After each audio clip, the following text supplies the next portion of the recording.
until Su Ran rejoined Mu Yunqiao. A look of disbelief lingered on his face. Why did this happen?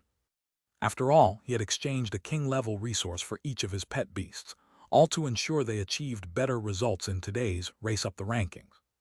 So how could Su Ran surpass his rate of improvement within a single day?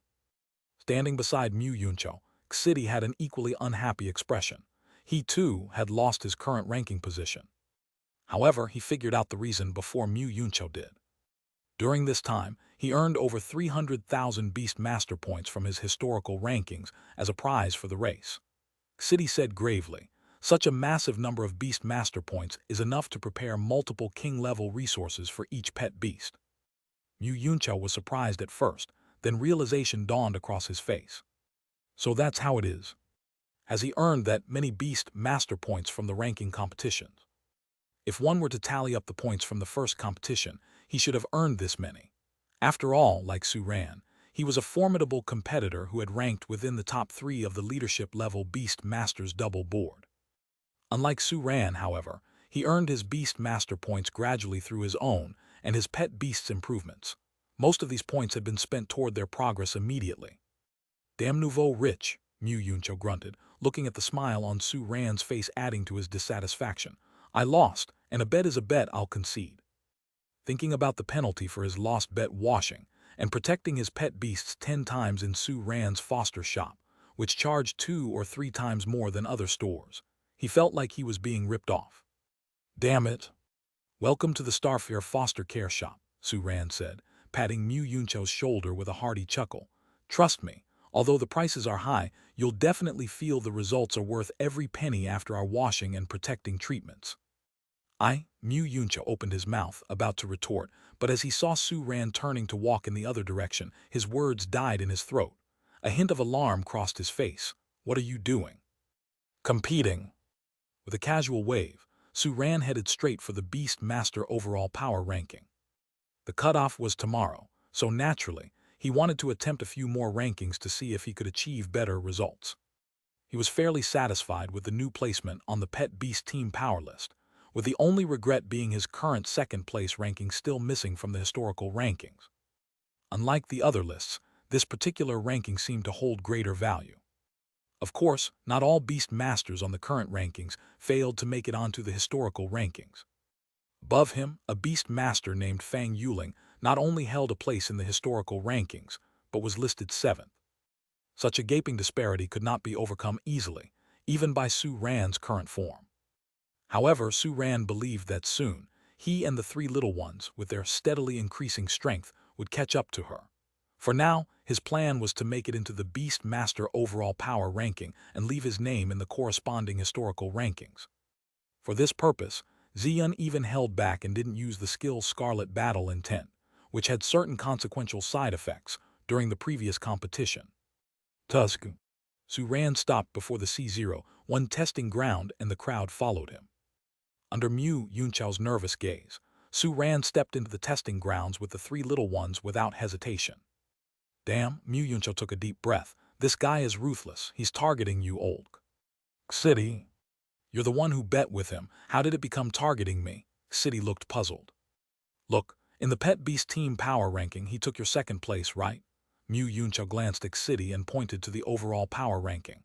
"You're 3rd, he's 4th, and once he competes, your ranking will surely be jeopardized."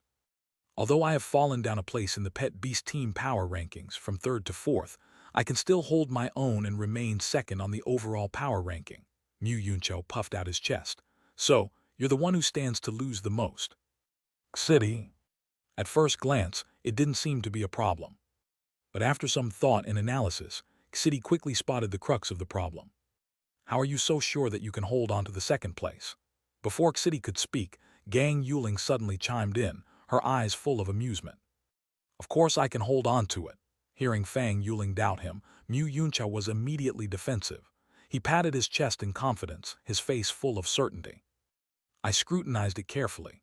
Although Su Ran surpassed old me just now, his pet beast team's strength was only a little over 1,000 more than ours. The gap isn't that big.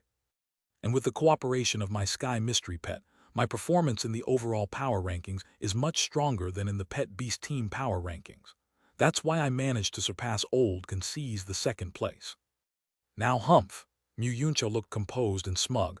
I don't even need to compete again. He definitely can't surpass me.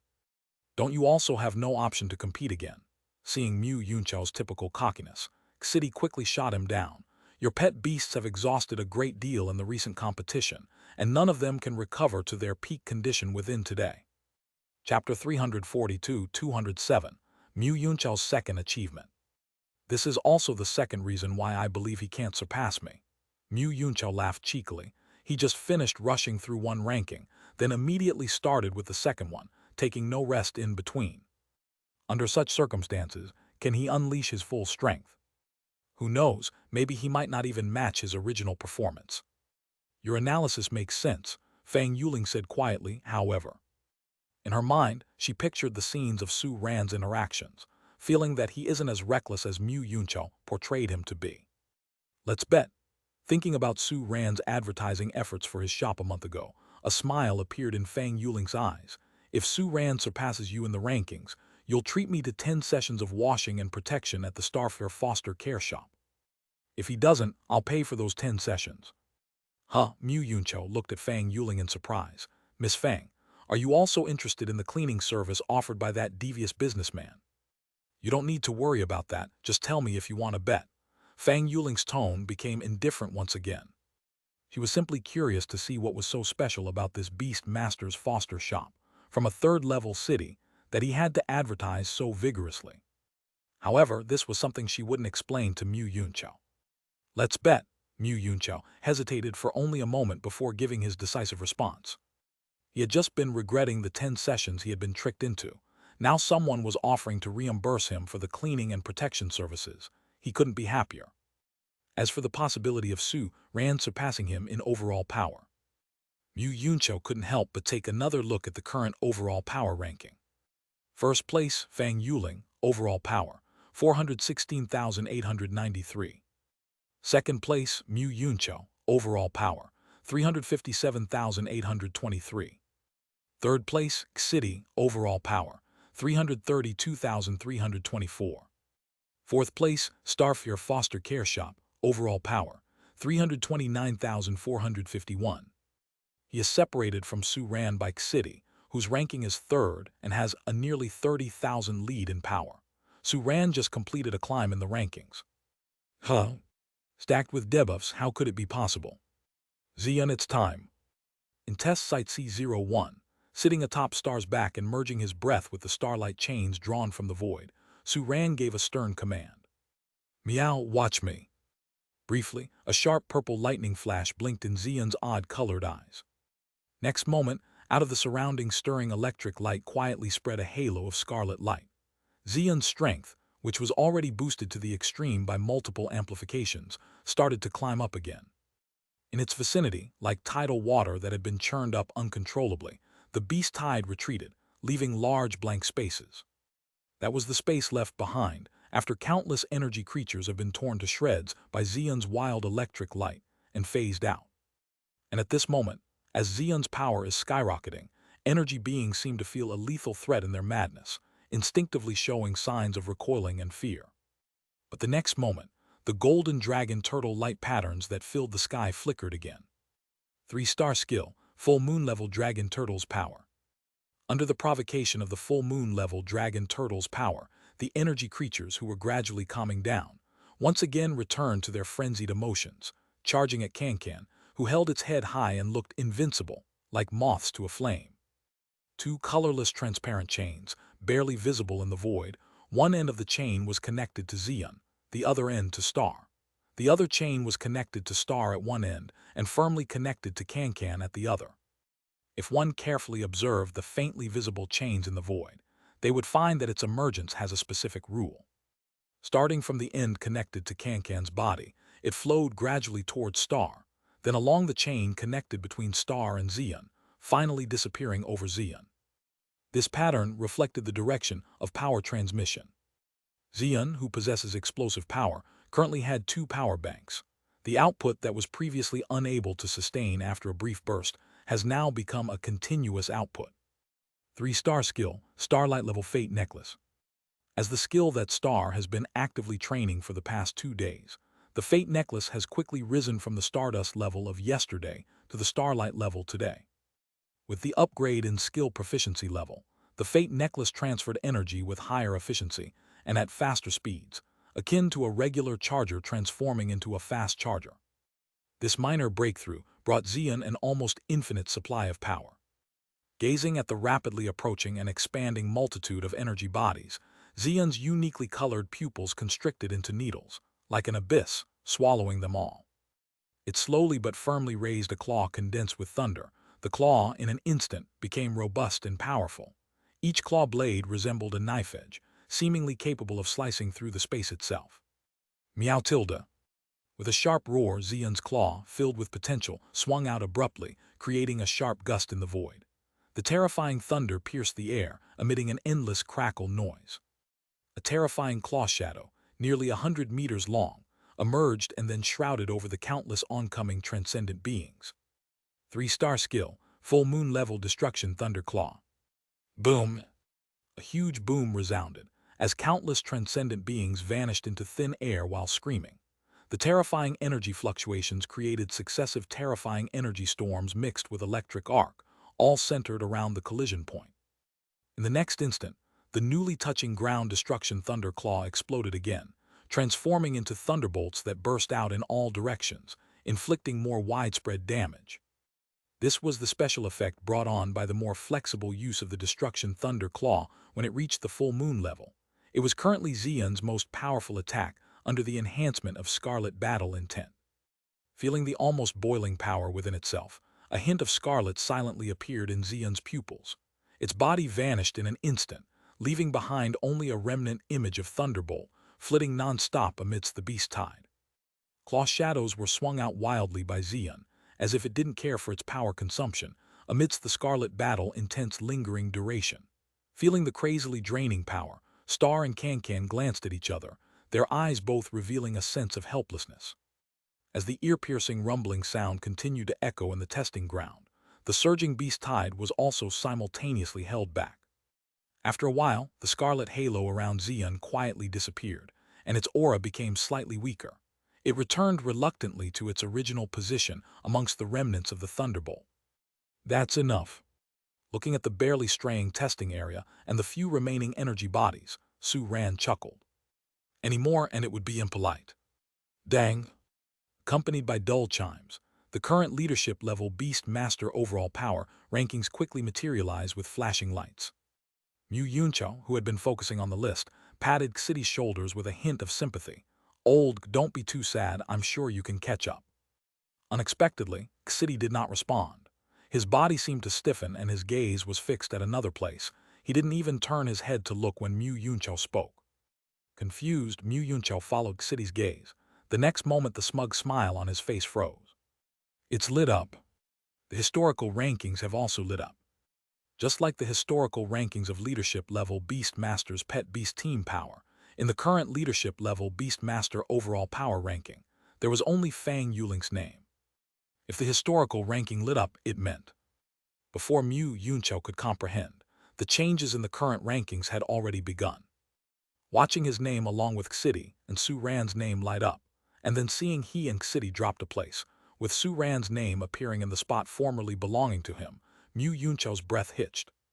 Second place, Starfare Foster Care Shop, total power, 362,732. This. How is it possible? How could this guy possibly increase so much? Mu Yunqiao exclaimed incredulously, and then uttered a bewildered huh.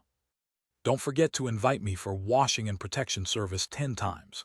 Fang Yuling chuckled, then looked at the second name on the ranking board. Su Ran, I knew I wasn't wrong about you. Chapter 343, 208, Start of Weekly Settlement. The next second when the current ranking stopped changing, changes started to appear in the historical rankings. Everyone held their breath, looking at the overall power listing that had not undergone any changes in almost a month. The next moment, the Beast Master who was ranked 500th left in quiet desolation, and the names of those from 499 to 453 all lit up together. Su Ran's name appeared at the 453rd position, after all 47 names fell back one place. Looks good, doesn't it? Su Ran's voice, filled with a hint of amusement, came at just the right time. He stepped out with the three little ones, just in time to see the finalization of the historical rankings. Even though it was only the 453rd place, the gold content of the Beast Masters list and the Pet Beast ranking were not the same. Every pet beast excels in different areas. When rushing to the Pet Beast ranking, they would charge in the direction they are good at, as there are numerous types on the chart. The strong pet beasts on the board were actually dispersed. Take Star, for example. Its strength is undoubtedly formidable, but besides dusting off all competition on the velocity chart, its performance on many other charts is relatively mediocre, and on some, its name isn't even present. On these charts where Star's name could not be found, there were pet beasts that excelled in the corresponding directions and were also fiercely strong. No matter what these pet beasts excelled at, they will eventually sprint to the same chart as the Beast Masters, the Beast Master list. Therefore, there are many tough contenders on the Beast Master list, especially on the historical rankings, where all the renowned strong Beast Masters of today can be found at a glance. To be able to rush into the historical rankings, Su Ran was already very satisfied with the three little ones. As for the ranking, the three little ones didn't even have skills at the full moon level at this moment, so there was still a lot of room for improvement, and there was absolutely no need to panic. Moving his gaze away from the ranking, Su Ran saw the look of heartache on Mu Yunchao's face. What's wrong?" Su Ran went up to him with a smile. "Is it because I snatched your second place?" "Don't worry." He patted Mu Yunchao's shoulder. "If you bring your pet beast to our shop for a few more washing and protection services, I believe there's hope for you to make a comeback." Hearing Su Ran's comforting words, Mu Yunchao strangely felt a hint of taunt in them. He always thought he was arrogant enough, but the young man before him was even more so. Who comforts people like that? And do you think your washing and protection skills are that exquisite as to help me improve my combat power with just one session? A bet deed's a dreadful bond indeed. Mu Yunchao glanced at Fang Yuling next to him, scoffed, and then turned to leave. This forsaken place, he had no reason to stay. Watching the departing figure of Mu Yunchao, now it was Su Ran's turn to be confused. What bet deed? Su Ran looked at City, who was still on the spot, wondering, did something happen when I tried to climb the ranks? Yunchao and this lady made a bet. City shook his head helplessly, looking at Fang Yuling. The stakes are 10 times the cost of the washing and protection at the Starfair foster care shop. Su Ran was at a loss for words for a moment, looking at Fang Yuling. Who is this lady? Previously, he had been focused on Mu Yunchao and City. Although he had noticed this high-faced value girl, he didn't pay much attention to her. Only after hearing City's words did Su Ran vaguely sense that the woman was not easy either. Then remembering that the first place in double board was a woman. It couldn't be her, could it? Fang Yuling. Fang Yuling replied calmly, then glanced at him deeply. I've been looking forward to your foster care shop, Boss Su, for a month. It seemed that the premonition she had earlier was about to come true. In a short span of time, Su Ran had become the second place on the double board, his ranking very close to hers. Even she, who usually thought little of her peers who were beast masters, felt a bit anxious. Looking forward to it for a month. Su Ran was surprised at first, and then he remembered that a month ago, after coming to Xi'an City, he had placed an advertisement, and his eyes showed a look of realization. So was Fang Yuling also present during that interaction a month ago? You're welcome anytime. In the blink of an eye, Su Ran opened his mouth with a smile. I need to have my pet beasts washed and cared for in a couple of days. Fang Yuling's voice paused slightly. A touch of mischief appeared in her eyes. Charge it to Mu Yunchao's account. With that, Fang Yuling walked past Su Ran and went into testing site C01. Soon, along with the beam of light shooting towards the sky and the deep tolling of the bell, the historical rankings changed again. Fang Yuling, who was ranked 9th on the historical overall power listing, advanced 3 places and became the 6th on the historical overall power listing. Su Ran, who had not left yet, looked at Fang Yuling's name hanging high on the historical rankings and couldn't help feeling a sense of admiration on his face. What an amazing beast master. Meow tilde, indeed it's impressive. Xian nodded in agreement, a sense of competitiveness appearing in his eyes.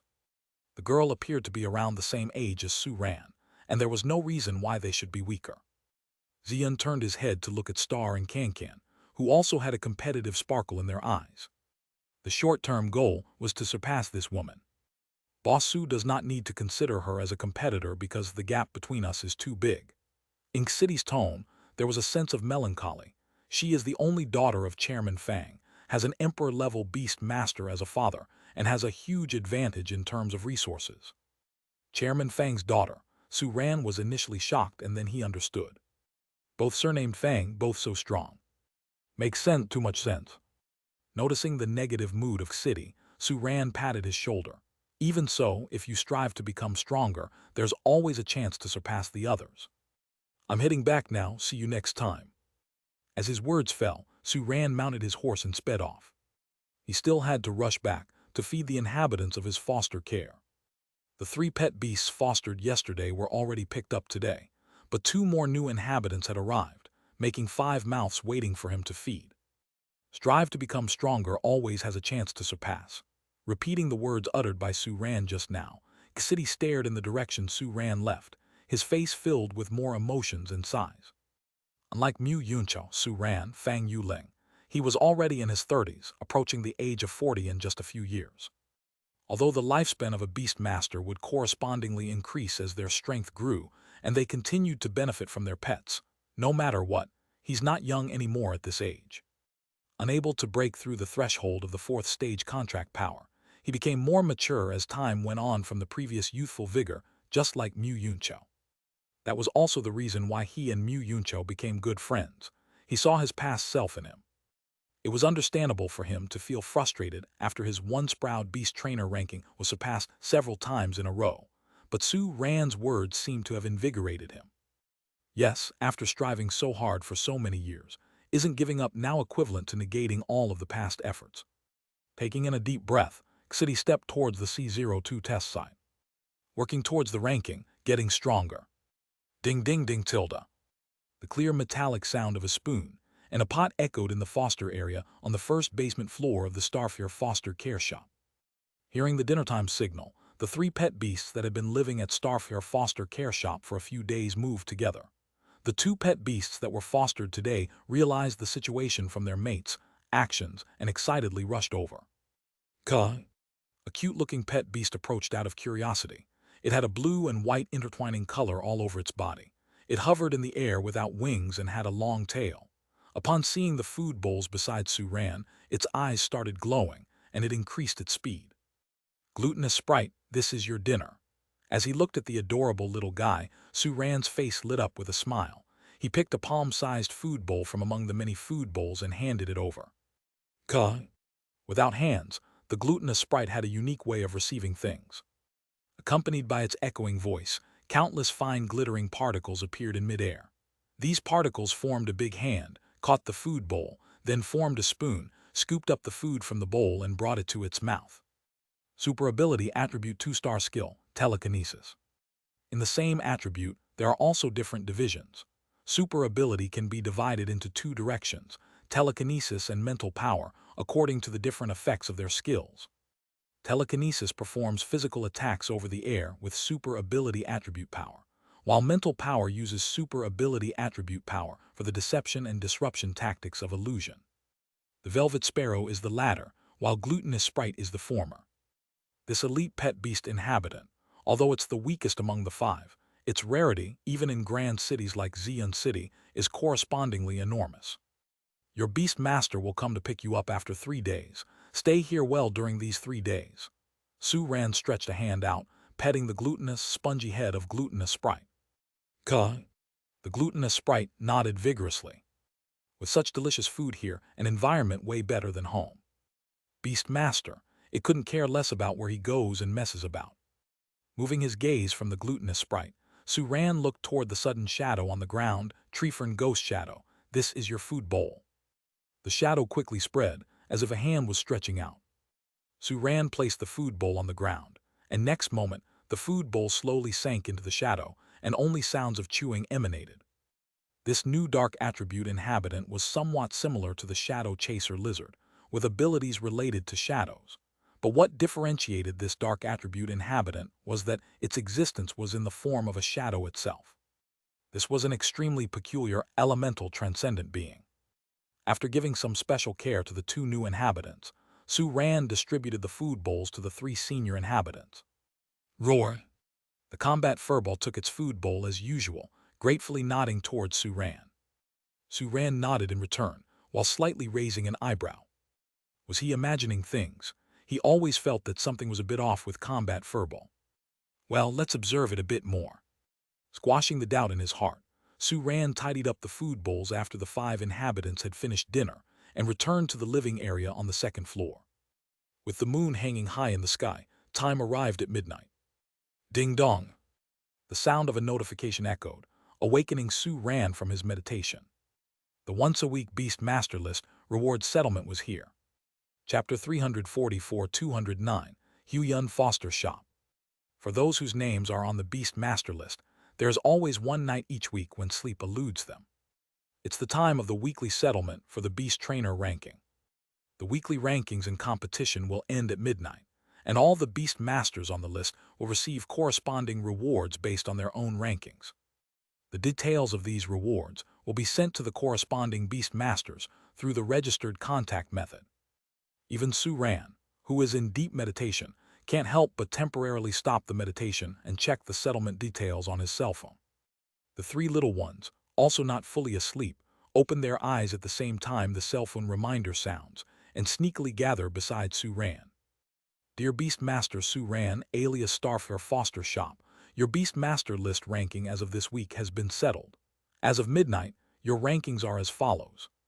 Main list. Current leadership level Beastmaster overall power ranking, 2nd place. Current leadership level Beastmaster Pet Beast Team Power List, 2nd place. Current leadership level Beastmaster Individual Combat Power List, 1st place. Current leadership stage Pet Beast Combat Power List, 2nd place, 13th place. Current leadership stage Pet Beast Velocity Chart, 1st place, 6th place. Current leadership stage Pet Beast Defense List, 2nd place, 8th place. Current leadership stage Pet Beast Reflexes List, 1st place. Current leadership stage Pet Beast Stamina Chart, 2nd place, 3rd place. Total rewards for the current main list rankings, 70,650 Beast Master Points. Sublist. Current leadership stage Pet Beast Beauty Ranking, 3rd place. Current leadership stage Pet Beast Body Size Chart, 1st place. Total rewards for the current sublist rankings, 4,250 Beast Master Points. Total rewards, 74,900 Beast Master Points. Wow! After reading the statement from beginning to end, a look of surprise appeared on Su-ran's face. Although the combined rankings only amount to over 70,000 Beast Master Points, and one can get 80,000 for landing in the top 3 of the historical rankings, the difference between the two is quite clear. The latter is a one-time deal, while the former can be received every week. So, having so many points at the weekly settlement was beyond Su-ran's expectation. Along with the weekly settlement notice came an attachment detailing the corresponding points for the current ranking, which clearly indicated the rewards for each rank. As it was his first time participating in the weekly settlement, Su-ran quickly opened the attachment after a cursory look at the rankings. In the main list, the first place in the leadership stage Pet Beast ranking can get 5,000 Beast Master Points, the second place can get 4,000 Beast Master Points, and thereafter the rewards decrease with a gradually shrinking gap, and the 10th place can only get 1,800 points. The points reward of the leadership level Beast Master list is 3 times the equivalent ranking in the Pet Beast list, while the sublist only has half of the main list's reward. After looking at the detailed corresponding table and comparing his and the 3 little ones' rankings, Su-ran's face showed a look of realization. Looking at the 3 eager little ones, Su-ran's face revealed a smile. Next, I'll divide these over 70,000 Beast Master Points among you. He paused briefly. However, you haven't yet fully absorbed the king-level resources at hand, right? The 3 little ones shook their heads together. The resources at the king level hold much more energy and are naturally slower to absorb. For a leadership level Beast Master to prepare an item for each of his pet beasts is considered a luxury. For the 3 little ones, having 2 or 3 items each is simply a waste. In this situation, one can imagine the speed at which the 3 little ones are absorbing. Even if they were to absorb at full speed, they would still need about 10 days to fully absorb these resources. As of now, apart from Star, who has grasped the skill of Fate Necklace due to the matching necklace, Xian and Cancan have not yet obtained new skills from the king-level resources. So, after these resources are allocated, you should keep them for now. Su Ran smiled. Meals should be eaten bite by bite. Wait until these resources are all absorbed and then absorb new ones. Meow tilde okay tilde. Xian was the first to accept this suggestion. Licking his paw, he lazily sprawled out at the head of the bed. Although he temporarily couldn't possess more new resources, the current resources were indeed enough for him to absorb for a while. Looking at it from another perspective, when the current resources are fully absorbed, they will likely experience another weekly settlement, at which point they will be able to save a batch of points. At that time, they can get a new batch of resources in abundance. This feeling of having surplus resources really gives a sense of security. Zilu Tilda, speaking of which, shouldn't the resources be distributed in about 10 days? Star whinnied, his eyes looking like sapphires, gleaming with anticipation. Hearing this, Xian and Cancan's eyes also began to sparkle. Yes, indeed. It was previously agreed that resources should be allocated every half a month. If they calculated the time, it seemed to be due in about 10 days. Over the last few days, the three little ones have also recognized the advantages of having a longer resource allocation cycle. In the past, resources were distributed almost every week, and everyone was just focused on becoming stronger, neglecting to sort out their own power, which would inevitably lead to some imbalance in their strength. Through several days of contending for the Beast Trainer ranking, they have realized their strengths and weaknesses. Next, they can purposefully choose resources to enhance and address their issues, becoming stronger in a more comprehensive manner. Charming, I can hardly wait. Chapter 345-209, Huyun Foster Shop. Cancan roared, his eyes gleaming with excitement as he slapped the mattress. Among the three little ones, its overall rankings had dropped to the bottom again, due to Xian's sudden rise in the reflexes list. Aside from undeniably being first on the sub-ranking, it astonishingly did not top any of the main rankings. Once it becomes stronger, it vowed to make a comeback and once again charge into the Beast Trainer ranking. We need to keep working hard tomorrow, Su Ran smiled.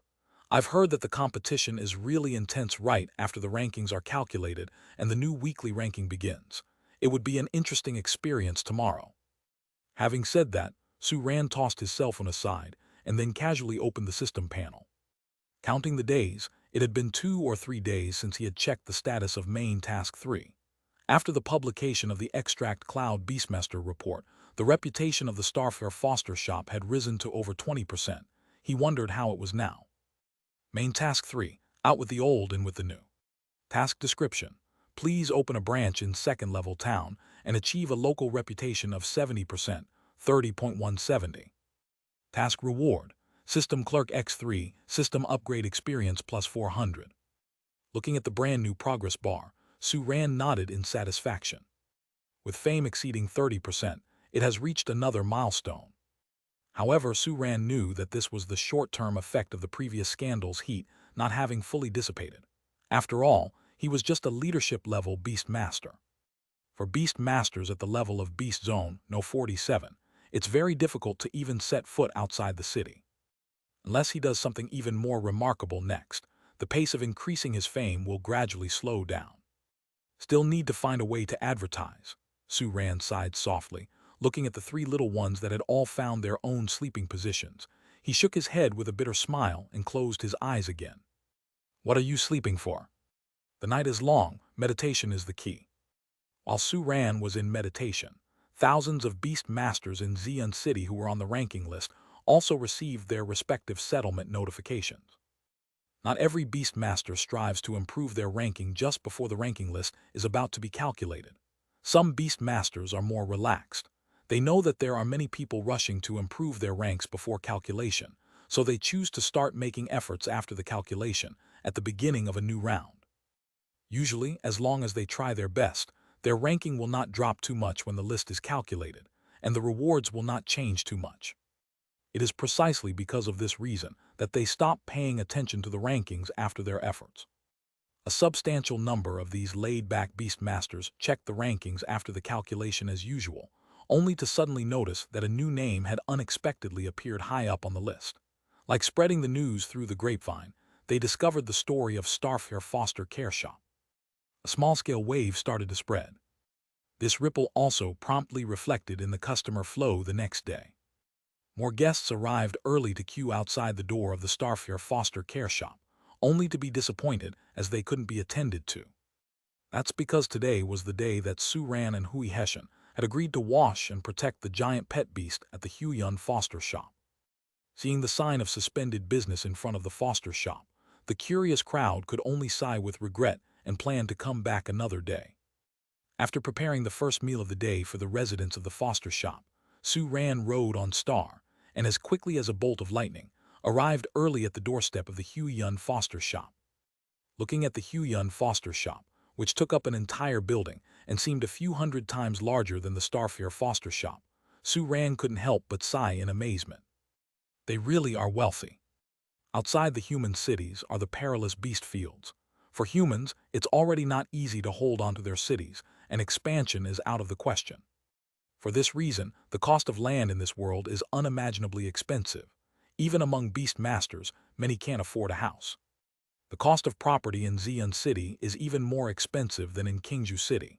Under these circumstances, the Huyun Foster Shop could occupy an entire building site, proof of its extravagant wealth. In comparison, the Starfair Foster Shop indeed looks excessively small. At this moment, Su Ran fully empathized with every customer who questioned the prices after entering the shop. As Su Ran arrived in front of Huyun Foster's shop, Hui Heshen, who had been waiting, quickly approached with a smiling face. "Good morning, Boss Su. Have you had breakfast yet?" "I had it while feeding the foster care residents," Su Ran laughed. "Good morning, Elder Hui." His gaze fell on the short-haired woman standing behind Hui Heshen. This woman, who seemed only a few years older than himself, had been to Starfair Foster Care Shop once before. "I've already notified the beast master of the giant spirit cloud beast. He's on his way here." Seeing Su Ran's curiosity about the Huyun Foster Shop, Hui Heshen smiled. "Before his arrival, would you like a tour around our shop?" "Sure," Su Ran nodded. This arrangement suited his purpose perfectly. After all, he had never visited other foster shops before.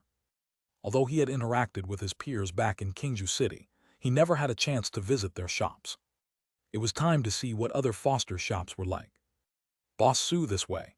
Getting Su Ran's affirmation, Hui Heshen led them deeper into the shop.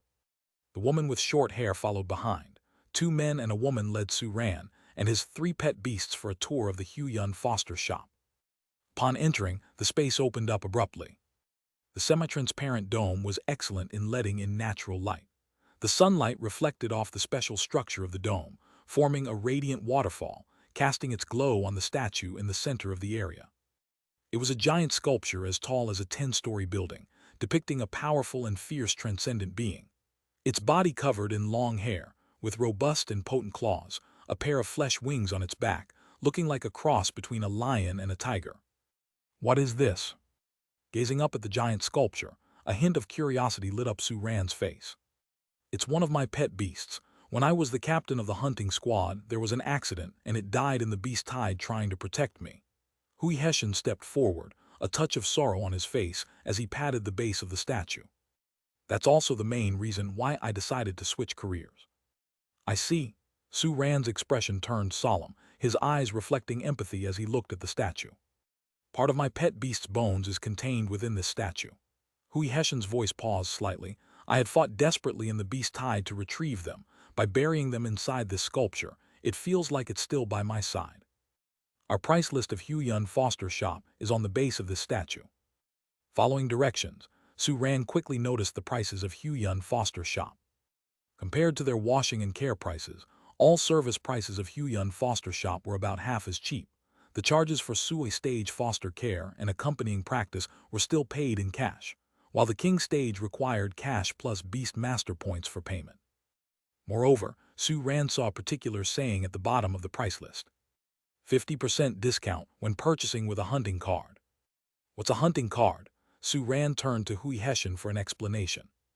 "It's a type of discount card that our shop specifically prepares for hunting squad beast masters." Hui Heshen smiled. "As I've mentioned earlier, many of our customers are old acquaintances from the hunting squad.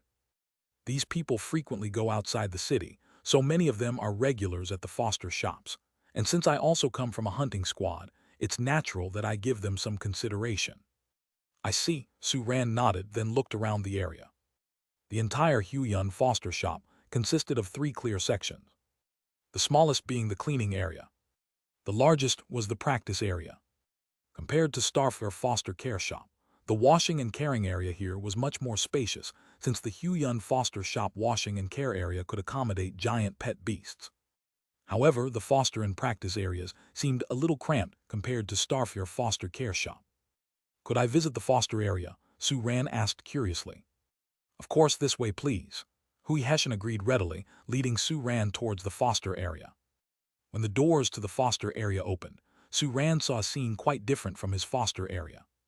The Huyun foster shop's fostering area completely imitated a natural environment, cleverly integrating living environments suitable for various pet beasts, where pet beasts different in size and habits coexist harmoniously. If Su Ran's fosterage prepared standalone villas for pet beast residents, then the fosterage here is more akin to a dormitory. Chapter 2, Rushing Forward. Chapter 346, 210, Washing and Caring for the Giant Pet Beast. A skin monkey slid down the large rock elephant's nose, attempted to catch a small firebird in midair, but ended up landing disheartedly on a tree trunk. This scene amused the pet beasts around, causing them to break into laughter. The small firebird that had successfully dodged the monkey circled high above its head, seemingly mocking it with a series of chirps. Further away, a water trumpet creature emerged from the lake and sprayed a splendid fountain of water into the air. The water droplets eventually fell onto the pet beasts eagerly waiting around, resulting in joyous splashes and laughter. However, a fire pig that happened to be passing by was unfortunately caught in the shower. It grumbled and ran off, bumping into several grain mice and triggered another riotous scene. Silently watching these happenings, a look of admiration appeared on Su Ran's face. While the foster area of Starfair foster shop was plentiful, he had never witnessed such a lively scene before. There were roughly more than 100 pet beasts being fostered there. The number was more than the maximum limit of Starfair foster, but it didn't feel crowded at all. The demands of different pet beasts varied, and these needs were organically combined here. It's hard to say if this foster shop or his store is better. Although he has the system, there are still aspects of other foster shops that are worth learning. Elder Hui, do other foster shops also foster in this way? Su Ran asked curiously. Of course not. It was not Hui Heshen who answered, but Hui Xingwei standing beside him. With evident pride on her face, she proclaimed, although we can't foster pet beasts above the king stage or giant pet beasts, this model is indeed the only one in Xi'an City. I see. Looking at Hui Heshen, Su Ran couldn't help but humbly ask, Elder Hui, how did you come up with this model of fostership? It's a fun story, Hui Heshen smiled, thanks to my past experience in the hunting squad. You know, hunting squads often have to exterminate small supernatural creature nests outside the city or way off creatures who came near to Xi'an City. In the process, I was naturally exposed to the living habits of many wild supernatural creatures. Hui Heshen paused slightly. Unlike pet beasts cultivated by beast masters, there is a wide variety of species in the wild. Among these various species, besides the relationship of hunting and preying on each other, there also exists harmonious coexistence. As a competent captain of a hunting squad, I had to try my best to understand the habits of as many supernatural creatures as possible, and I had done quite some research on this. Hui Heshen smiled. So, the current foster model of Huyun Foster Shop was born. I understand, Su Ran nodded slowly. According to Hui Heshen's introduction, this warm foster model references the way wild super creatures coexist in the beast field. This type of foster not only saves space, but also allows every pet beast to enjoy a comfortable environment and companions to interact with all day and night. Leaving your pet beast here probably feels like dropping your child off at kindergarten. Various other foster shops also tried to imitate this foster model. Hui Xingwei had a proud look on her face, but they lacked my father's experience. Their imitation was shallow, and over time various problems arose, resulting in them having to abandon the idea. Experience, Su Ran muttered, a contemplative expression surfacing on his face. If it's about experience, he seemed to have a solution. Whenever a pet beast is fostered at his shop, the system will provide the respective food formula, but along with it, it also explains the habits of various pet beasts. Building upon this foundation, he could also try to reform his foster area in a similar way. This would give pet beasts an additional choice. Those who like solitude can reside alone, while those who enjoy companionship can live together. If they did that, wouldn't that lead to even greater pleasure value? I learned a lot, Su Ran nodded seriously. Ring ring, Hui Hessian's cell phone timely rang. After picking up the phone, he soon looked up at Su Ran. My friend has arrived. Then let's go to grooming. Su Ran was a bit excited. This was his first time grooming a giant pet beast. After finishing the grooming session for the giant, he should be able to arrange something for the three little ones as well. Thinking about this, Su Ran turned his head to look at the three little ones. Excitement flashed across the faces of the three little ones, Can especially. Only heaven knows how long it's been since Can had enjoyed Su Ran's grooming session after evolving. However, grooming can only be done in a normal state and cannot be performed when shrunk. Su Ran was helpless about this. Now that they could borrow someone else's bathhouse for grooming, Can couldn't wait. In addition to Can, Xian was equally excited. Even though he didn't say anything, coming third on the beauty ranking has always been a thorn in Xian's heart. It was definitely due to the lack of grooming. After a grooming session, it must secure the first position. The three humans and three pet beasts exited the foster area, quickly identifying a pet beast shrouded in clouds, standing tall around 50 meters, emitting fluctuations of general rank power in the hall area of Huiyun Foster's shop. However, it was different from any other general rank beast Su Ren has seen before. Its power fluctuation had a clear sense of weakening. Such a power fluctuation often appears on seriously injured pet beasts. The giant spirit cloud beast in front of him had no injuries, yet it was in serious decline, which was indeed unusual. A slightly short but muscular man stood in front of the giant spirit cloud beast. Seeing Hui Hessian, his eyes lit up and quickly approached. Bro Tian, the man yelled and hugged Hui Hessian tightly. Then he looked at Su Ran. Is this the boss Su who can clean and care for White? Yes, it is him. Hui Hessian pointed to the man and introduced him to Su Ran, my friend Johan. Nice to meet you. The man extended his hand to Su Ran with a look of concern on his face. Time is of the essence, please, boss Su, start as soon as possible. Okay, Su Ran nodded. Having seen the condition of the giant spirit cloud beast, he knew the sooner the cleaning is carried out, the better. Without wasting more words, they quickly occupied the entire grooming room with the giant spirit cloud beast. Su Ran stood on the care platform, looking up at the giant spirit cloud beast's towering body. Then he turned around to select resources and prepared for the grooming. In his mind, relevant knowledge about the giant spirit cloud beast has appeared. Ordinary pet beasts would not have a drastic deterioration in condition, even threatening life, due to the lack of grooming for a long time. But there is one kind of pet beast that is an exception. That is the energy body pet beast. These fleshless pet beasts can be fatal if they do not wash and care for a long time. The current status of the giant spirit cloud beast is the best proof. It needs a thorough grooming that can repair its condition in order to hope to eliminate the current negative impact. And this happens to be within Su Ran's abilities. Bro Tian, boss Su looks very young. Johan, who was observing in the corner of the grooming room, couldn't help but whisper quietly to Hui Hessian, is he really okay? Old Joe, trust me. Hui Hessian patted Johan's shoulder.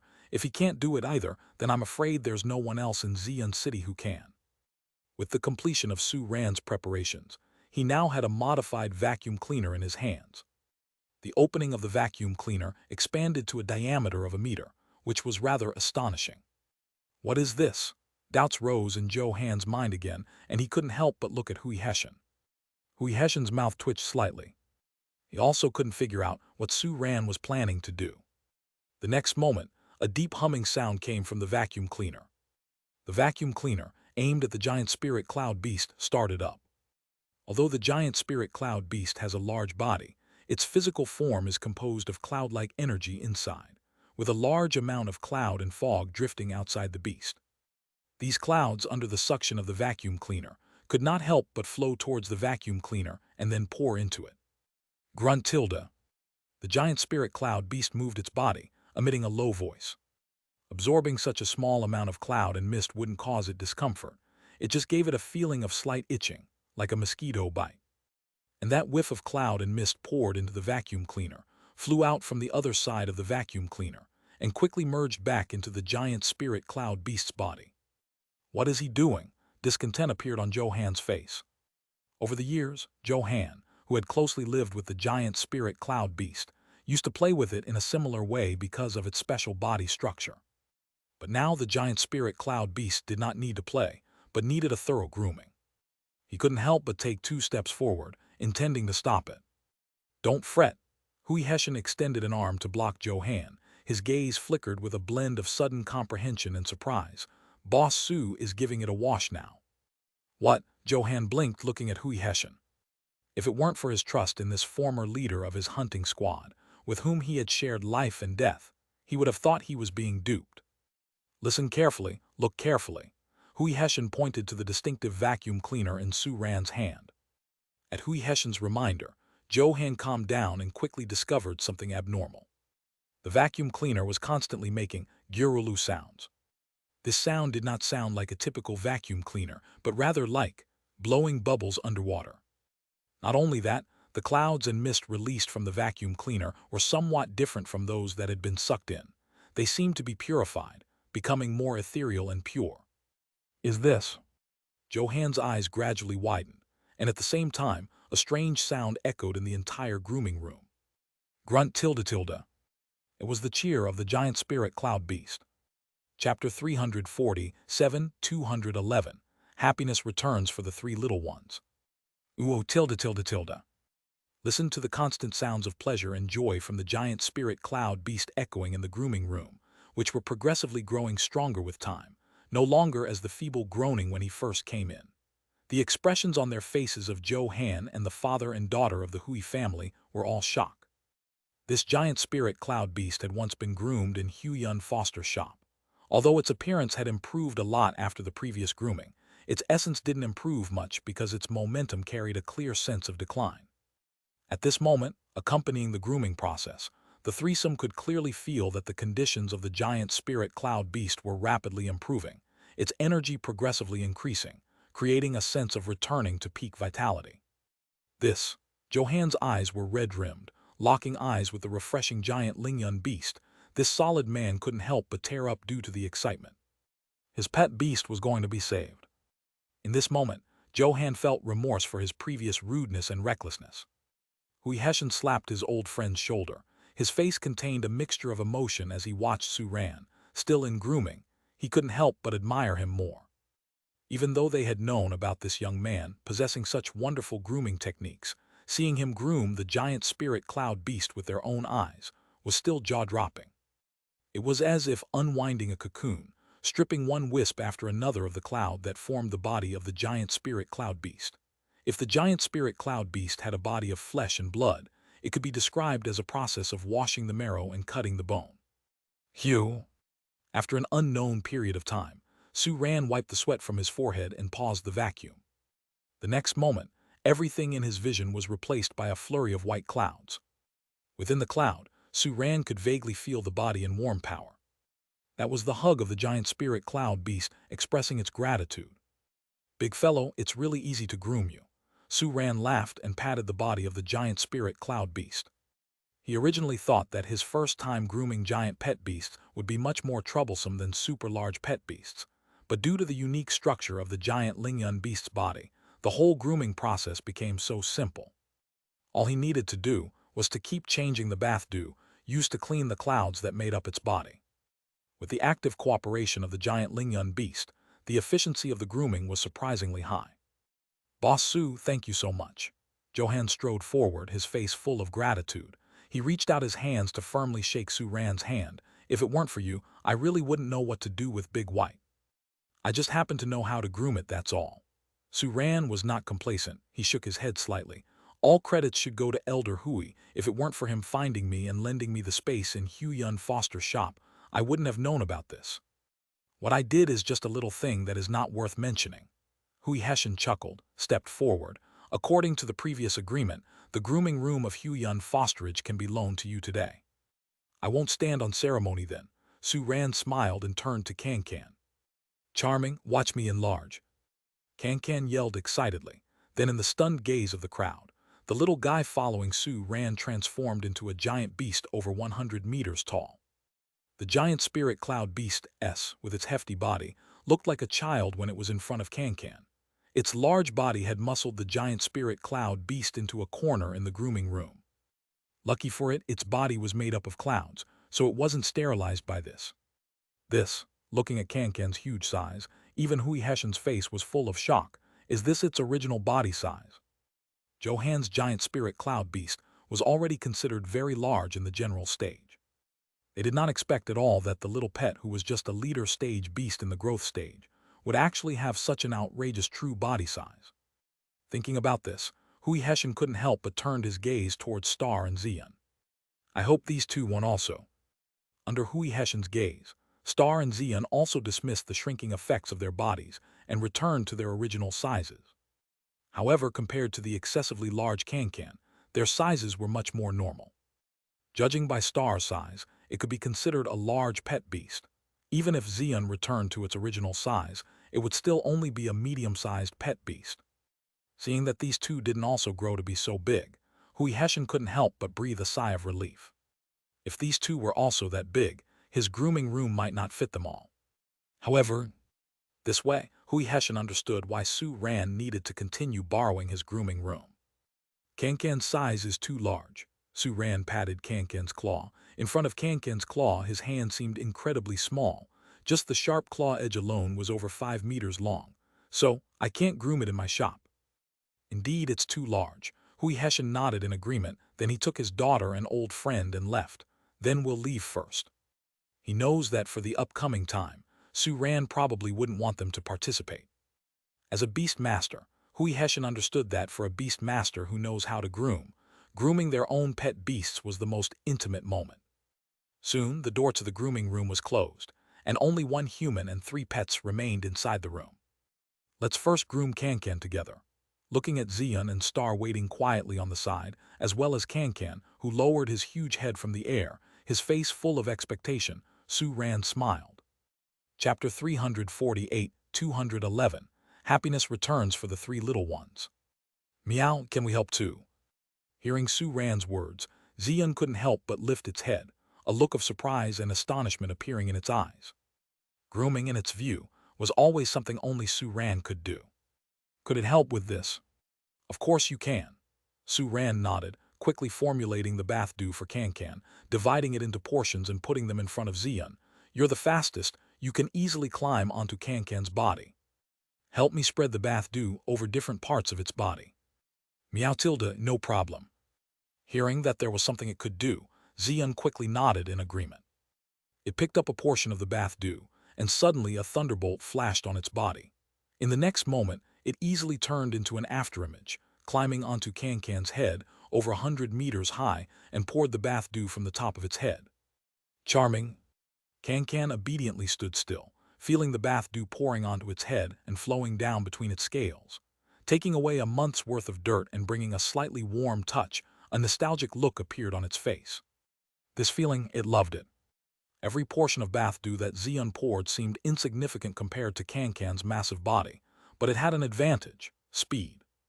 After leaving a second thunderbolt trace on Can-Can's head, Xian returned to its original place in an instant, picked up the second portion of bath dew, and returned to Can-Can's head, pouring the new bath dew next to the area it just washed. The technique step on electric traces, which had reached the full moon level, had become a godly skill for rapid transfer under its skilled control. As it moved so fast, it even created a continuous feeling like using a showerhead. More and more bath dew, carrying the dirt on in between Can-Can's scales, slid down Can-Can's massive head like a waterfall, leaving a winding stream on the ground, pooling toward the drain. Some of it flowed back from Can-Can's hind brain, along its long fur towards its hard scales and robust body, finally falling to the ground along its limbs. Xilu tilde, I'll help too. Watching this scene, Star whined out loud. At this moment, it understood where it could help. An illusory chain stretched instantly from its body and connected to Xian. Hidden within it, immense energy surged, rapidly compensating for the significant consumption caused by Xian's quick and repeated usage of step on electric traces.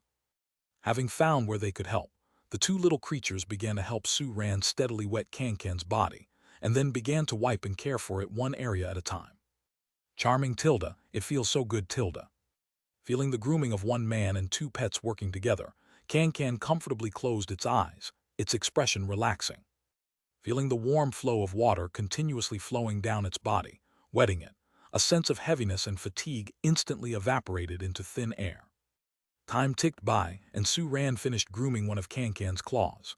Standing on a stool, he wiped the fine sweat off his forehead, looked up at Can's muscular body connected to the claw. "Zylu Tilda, I'm coming."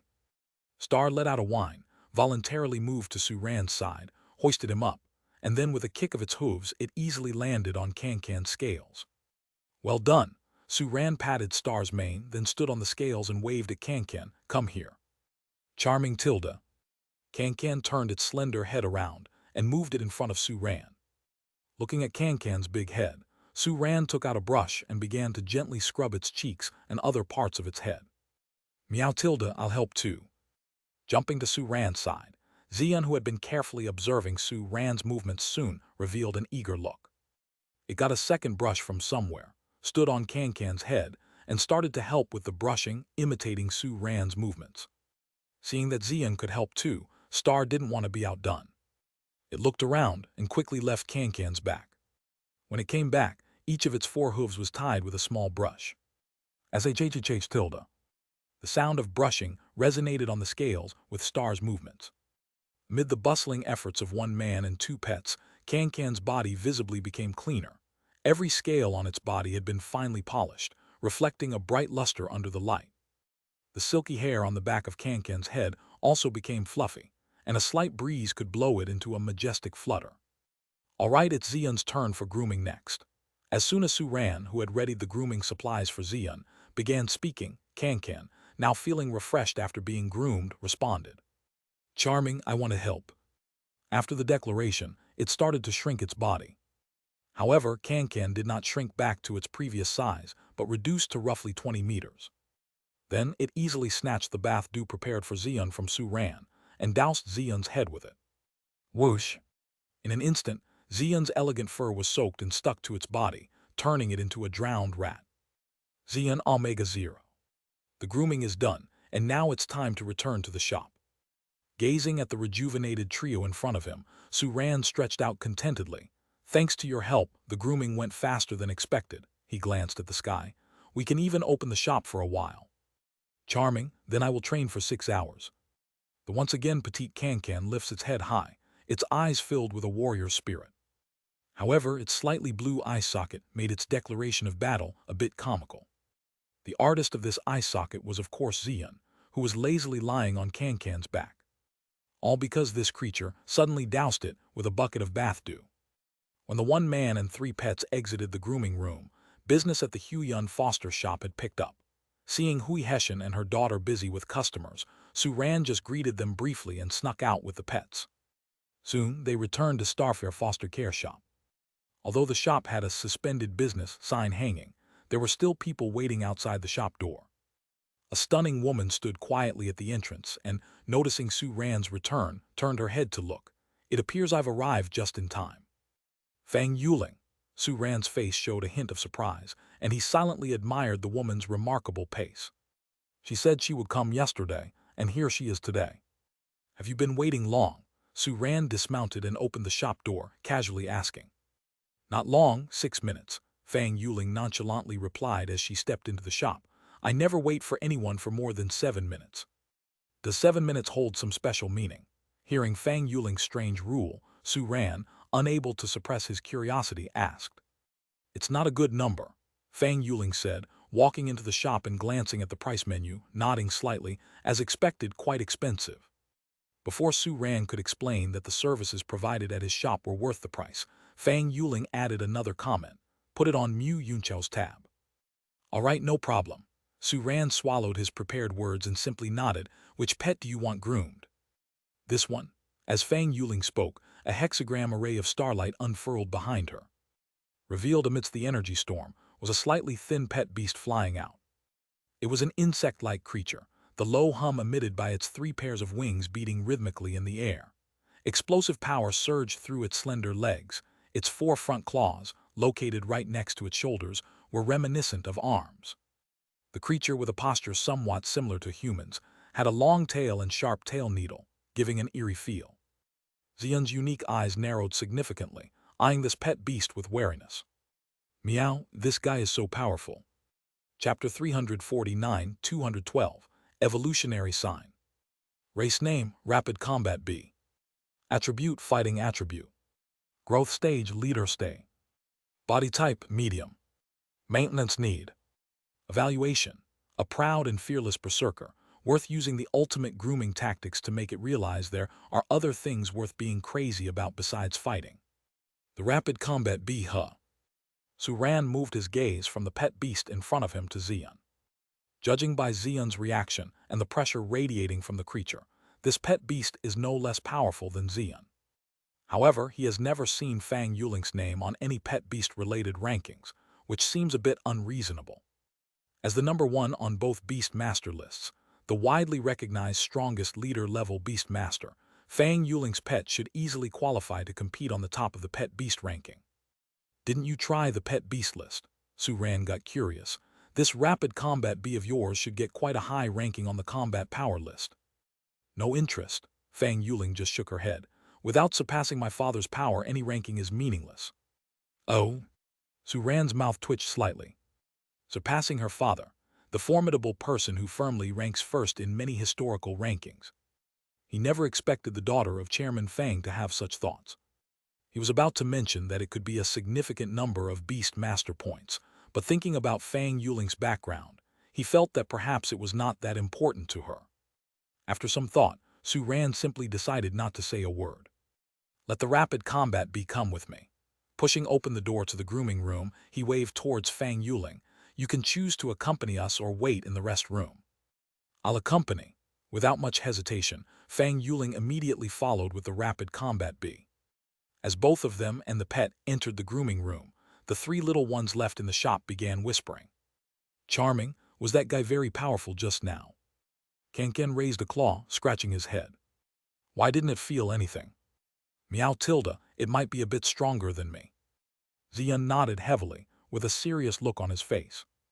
In addition to skills, pet beasts of different attributes have some common abilities, such as the inherent night vision of dark attribute pet beasts and the inherent intelligence of super ability attribute pet beasts. After evolving into the fighting attribute, Xian obtained the universal ability of fighting attribute. Combat sensing. With this ability, it can better sense the hostility of its opponents and clearly feel the gap in strength between itself and other powerful beings. Such a tough guy, it had a strong feeling just now that if it were to face the Rapid Combat B, it would lose. And this is just one of Fang Yuling's pet beasts, not to mention the state of her other two pet beasts. No wonder she is the number one leadership level Beast Master on both lists. Meow, we have to try to get stronger too. Xian turned to Star and Kankan, speaking quietly. They can't merely rely on the next resource distribution to get stronger. Before the resources are handed out, they have to make good use of the existing resources to get stronger. Charming, okay. Xilu Tilda, let's go training. The other two little ones, who had developed a tacit understanding through their daily interactions, understood Xian's thoughts at a glance. They nodded in agreement and rushed towards the back door. Not long after the three little ones left, the strange screeching sound of the Rapid Combat B, desperately trying to hold back yet unable to suppress, faintly came from the grooming room, echoing through the empty shop. Soon the door of the grooming room opened, and Suran walked out calmly, followed by Fang Yuling with an still calm face but an oddly strange look in her eyes, and the Rapid Combat B, whose compound eyes were filled with an enchanting glow. You can summon your second pet beast now. Suran glanced at the empty shop, and after confirming that the three little ones were at the training area through contractual sensing, turned his gaze to Fang Yuling. There's no second one. Fang Yuling shook her head slightly. Currently, only the Rapid Combat B needs grooming. When the other two pet beasts need grooming in a few days, I'll come over. All right. Suran nodded slightly, about to say something, but heard Fang Yuling's voice change. Show me your shop's foster area. Huh? Suran looked at Fang Yuling in surprise. Do you need pet beast foster service? In his view, as the daughter of Chairman Fang, she should not need this service. No matter how big the pet beast, Chairman Fang's home would certainly have enough space to accommodate it, and Fang Yuling didn't seem to be planning on going on a long journey. And Fang Yuling's response confirmed Su Ran's assumption. It's not me who needs to foster. Fang Yuling paused in the middle of her speech.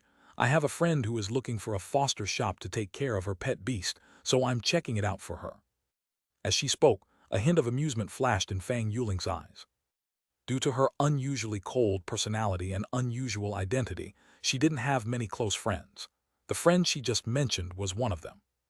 Although she came off aloof, Fang Yuling was a very friendly person deep down. Having seen Su Ran's grooming skills, she couldn't help but think of her friend who couldn't find a satisfactory foster shop in all of Xi'an City. If the foster care service in Su Ran's shop were as good as the grooming, she could recommend her friend to come here. Noticing Su Ran's strange gaze, Fang Yuling's eyes flashed a hint of helplessness. She couldn't help but emphasize, she really is a friend. No problem, Su Ran smiled, please follow me. Seeing Su Ran walking towards the back door, a look of surprise flashed across Fang Yuling's face, and she followed him curiously. Where exactly is the foster area of this foster shop? A moment later, Fang Yuling's question was answered. Looking at the boundless fostering space, a touch of emotion appeared on Fang Yuling's face. She had witnessed Starfair foster care shop space expansion technique in the grooming room before, but due to her origins, Fang Yuling was only slightly surprised, with no significant emotional upheaval. After all, she had seen larger-scale space expansion techniques. But even Fang Yuling felt overwhelmed when she saw the foster area, which was entirely created out of nothing using space expansion technique. Fang Yuling stared at Su Ran, the surprise on her face becoming more pronounced. Is this all a foster area? Yes, the training area is located somewhere else. Su Ran nodded, then directed his gaze at the individual habitats in the foster area, his brows slightly furrowing. Before today, he had always thought that providing each pet beast with their own expansive habitat was a good thing. But after looking at the foster model of Huyun Foster Shop, he felt that the inhabitants of his own foster shop might find it a bit monotonous and boring. Although they could visit each other, they were kept at a distance. He would have to try to reform the foster environment in his shop when he had time over the next couple of days, similar to Huyun Foster Shop's. Note to self, Su Ran turned his gaze towards Fang Yuling, who had finally settled down. The pet beasts fostering here will live in a tailored, comfortable environment, and I will be responsible for their daily meals. If your friend is interested, you can bring her in for a look. I believe she would be willing to give it a try. Fang Yuling nodded slightly. At least in her understanding, there was no foster shop with a more spacious living environment than here. And as for another crucial aspect of fostering, the daily food of the pet beasts. Oh yes, I almost forgot, it's feeding time. Su Ran slapped his forehead. Feel free to look around while I prepare food for the pet beasts. Looking at Su Ran's retreating figure, Fang Yuling nodded in satisfaction. This was a perfect opportunity to check the quality of the pet beast's food for her friend. Su Ran didn't leave Fang Yuling waiting for long. He prepared the food and placed it in food bowls. Then, like always, he struck the iron pot with the spatula, making a dang dang dang clear sound. The familiar sound caused the inhabitants to emerge after a brief moment of quiet, flocking towards Su Ran. Sorry for keeping you waiting, I had to take a trip today. Su Ran was smiling as he distributed the food bowls to each pet beast, then waved them off with a eat. Without needing his command, the inhabitants had already started to scarf down their food, occasionally letting out a vigorous outcry, as if the food held some indescribable additives. Although the taste preferences of different pet beasts are not the same, she could already roughly guess from the inhabitants' reaction. And the rapid combat bee behind her was also slightly swallowing at this moment. Seeing how delicious the food looked from their expressions, it started to feel hungry as well. This is yours. Su Ran took out a small food bowl and handed it to the rapid combat bee.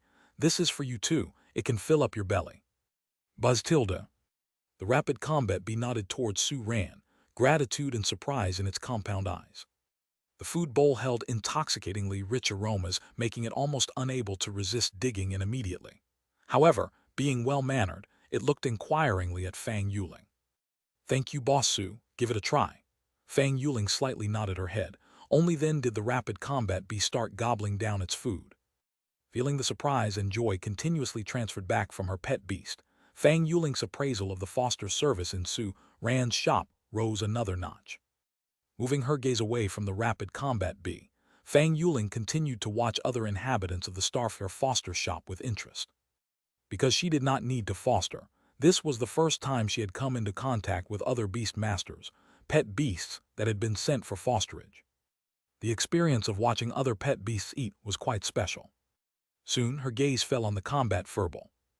Watching the combat furball leisurely savoring its food, unlike the other pet beasts around it, and the subtle abnormal energy fluctuating around it, Fang Yuling's expression gradually turned to that of surprise.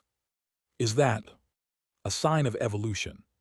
Chapter 350-213, The Combat Furball Actually. Hearing Fang Yuling's exclamation, Su Ran followed her gaze towards the combat furball and was slightly moved. These past few days, he had indeed noticed some unusual fluctuations in the combat furball, but he had never seen such fluctuations before and couldn't pinpoint them, only confirmed that they had no negative effect on it. Looking at Fang Yuling's reaction, it appeared as if she knew what was happening with the combat furball, and she cried out an evolutionary sign. Could this change be related to evolution? If this was indeed the case, then it was quite extraordinary. Combat furball was a general stage pet beast, therefore, it naturally was a king species. If it had the opportunity to evolve again. At this thought, Su Ran couldn't keep still and couldn't help but ask, "What do you mean by an evolutionary sign?" "You don't know." Fang Yuling looked at Su Ran, hesitated for a moment, and then said, "I'll tell you, but you have to tell me what's going on with this pet beast." "All right," Su Ran nodded slightly. After receiving Su Ran's affirmation, Fang Yuling paused for a moment before slowly speaking. The so-called evolutionary sign is when transcendent beings find an opportunity to evolve. The Beast Master Association in Xi'an City has a department specifically for studying the evolution of transcendent beings, called the Transcendent Evolution Department, whose job is to research the evolution of transcendent beings and find more laws of evolution. Through their research, it has been found that every transcendent being has more than one direction of evolution. Each transcendent being has many possible evolutionary forms. There are two factors that determine which of these forms they evolve into. First is the resources needed for evolution. During the evolution process of transcendent beings, their life level is enhanced, achieving a transformation like a new body. Such a process cannot be completed easily. It needs a large supply of external energy. The resources absorbed during evolution serve this purpose. Since you have been able to allow 3 pet beasts to evolve, you should be familiar with this. Fang Yuling looked at Su Ran. Correct, Su Ran nodded slightly. Different evolution paths require different evolutionary materials. Fang Yuling was absolutely right about this. What she had just mentioned, the Transcendent Evolution Department within the Beast Master Association, had also intrigued him. Of course, what he was most interested in at the moment was the second factor that Fang Yuling had not spoken of yet. Is the second one what you just mentioned as the evolutionary sign? Su Ran asked curiously. Yes and no. Fang Yuling's words paused slightly. The second factor that determines the form of a pet beast after evolution is called an evolution shortcut by the Transcendent Evolution Department. Some pet beasts, under the guidance of their own emotions such as anger, excitement, or under the influence of some special external environment, are more likely to evolve into a certain form. This situation is referred to as an evolution shortcut. As for this aspect, the Transcendent Evolution Department is still in the exploratory stage. Fang Yuling's words paused slightly. A small portion of the shortcuts for pet beasts evolving into certain types have been discovered, but the vast majority remain unknown. We firmly believe that each pet beast, each evolutionary form has a similar shortcut, and this is our next research focus. Su Ran raised an eyebrow. Yes, I'm also a member of the Transcendent Evolution Department. Fang Yuling nodded slightly, showing no pride in this fact. I see, Su Ran nodded and appeared thoughtful. What these people were talking about as evolution shortcuts sounded like the same thing as the evolution rituals. However, they should be a simplified version of the evolution rituals. So it turned out that beast masters in the second-level towns had vaguely discovered some mysteries of evolution. Then what is this evolutionary sign? Su Ran continued to ask. The evolutionary sign is a rare situation we discovered while studying evolution shortcuts. Fang Yuling paused slightly. If a pet beast hasn't evolved yet, but it accidentally aligns with the evolution shortcut corresponding to a certain evolutionary form, there will be an abnormal energy fluctuation in its body. This is the evolutionary sign. Such a situation is extremely rare. Once it occurs, the success rate of the pet beast evolving into the corresponding form is very high. In the research records of the Transcendent Evolution Department over the past few decades, there have only been a dozen or so such cases. Each of these cases, without exception, eventually completed their evolution with the help of the Beast Master Association. What you mean is, Suran was slightly moved, combat furball can evolve into the Emperor species. Yes, Fang Yuling nodded, seeming unaccustomed to speaking so much at once. She paused again. As I said before, the Beast Master Association will provide assistance. Because such situations are too rare, and they are of great help to the Transcendent Evolution Department in studying the secrets of evolution. Therefore, the association will offer significant support to pet beasts showing signs of evolution and their beast masters, helping them to complete evolution as soon as possible. Roar Tilda. The combat furball walked slowly to Suran's side, handed him the empty food bowl, and then nodded at Fang Yuling. Fang Yuling hadn't deliberately lowered her voice during their conversation, and with the combat furball's abilities, it would surely have heard everything. Chapter 351, 213, The Combat Furball Actually. Even under these circumstances, the combat furball calmly finished eating its food without showing any emotional fluctuations. This is already far from normal. Similarly, Fang Yuling, who also noticed this anomaly, asked, I've already briefed you about the signs of evolution. Can you now tell me about the situation of this pet beast? Sure, Suran glanced at the combat furball. After listening to Fang Yuling explain the association's emphasis on evolutionary signs, and knowing that she was also part of the Transcendent Evolution Department, Suran understood her previous loss of composure. There was nothing worth hiding in the story of the combat furball, so Suran explained everything succinctly.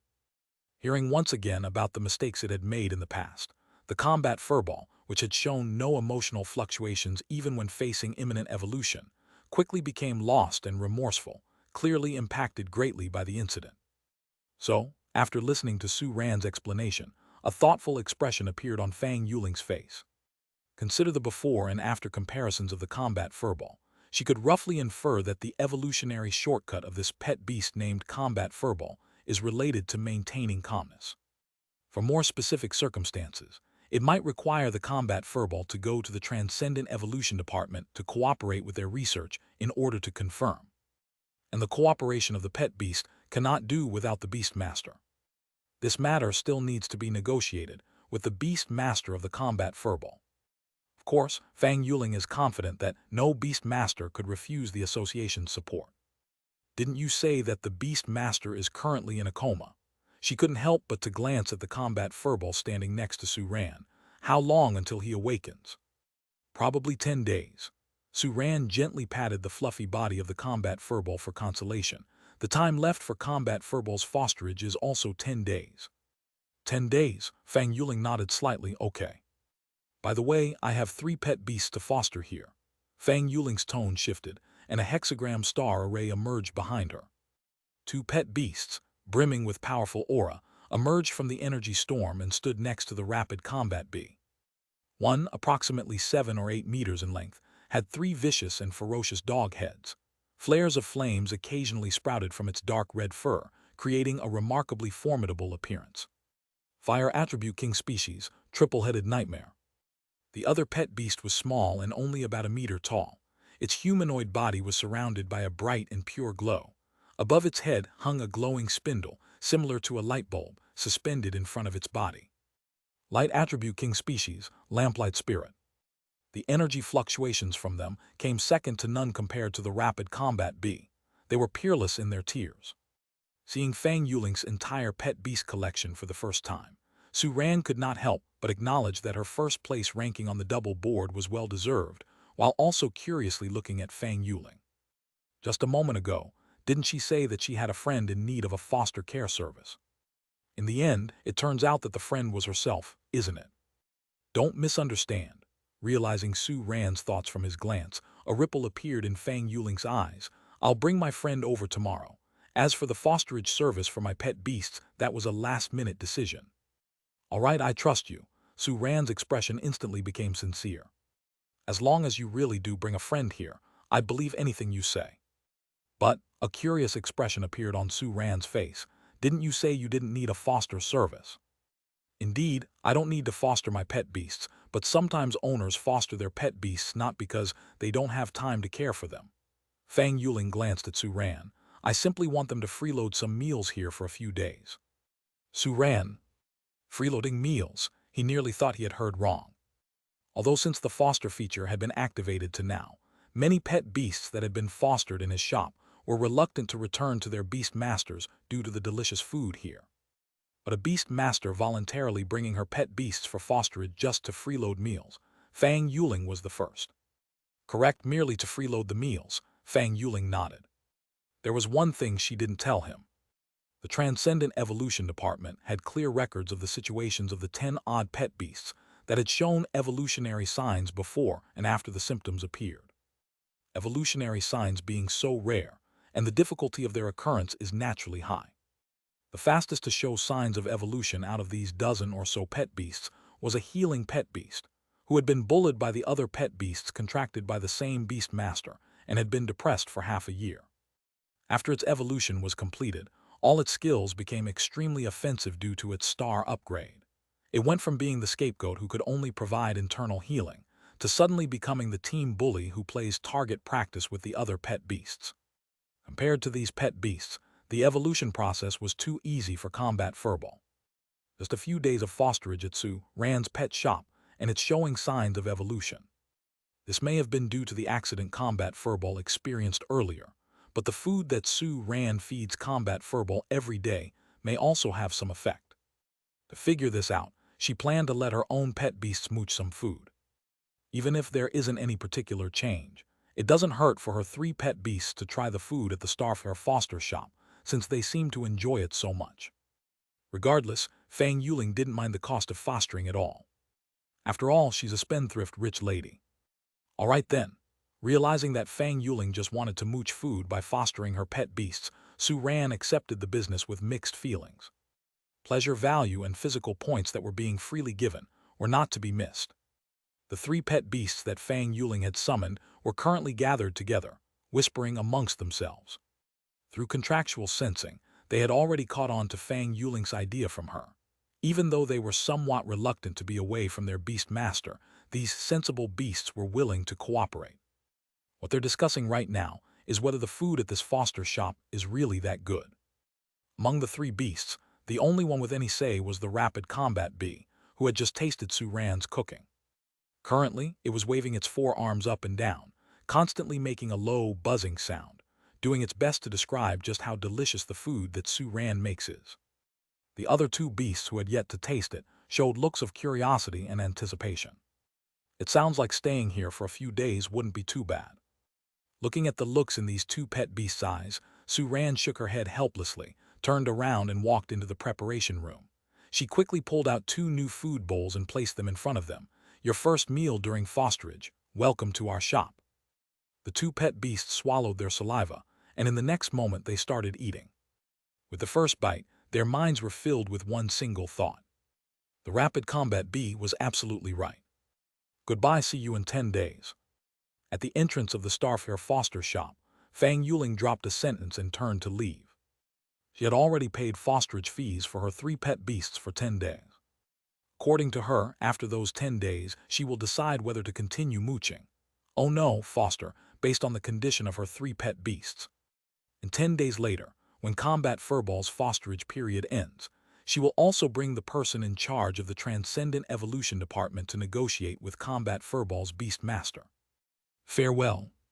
Watching Fang Yuling leave, Su Ran dropped the hand he had been waving in farewell. Pleasure value from Combat Furball +2. Seeing the notification of the sudden increase in pleasure value, a smile of satisfaction appeared on Su Ran's face. Combat Furball has become increasingly calm. Its impulsive and irrational flaw seems to have been completely solved, and on top of that, it accidentally showed signs of evolution.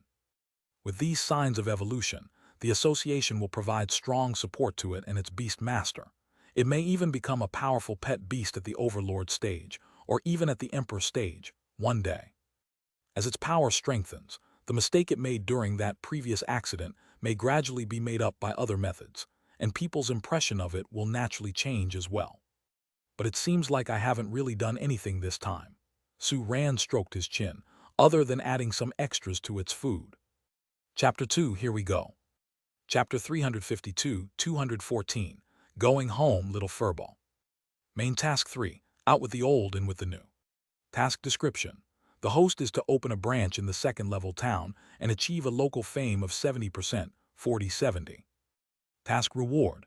System Clerk X3, System Upgrade Experience plus 400. Huff. Waking up early in the morning, seeing the panel in front of his eyes, Su Ran exhaled a sigh of relief and smiled. I knew it would reach 40% today. 10 full days had passed since the Starfare Foster shop's fame hit 30%, and now, the shop's fame has finally taken the next step. Looking at the more than halfway progress bar, Su Ran felt like he would soon complete the main task 3. Let's go.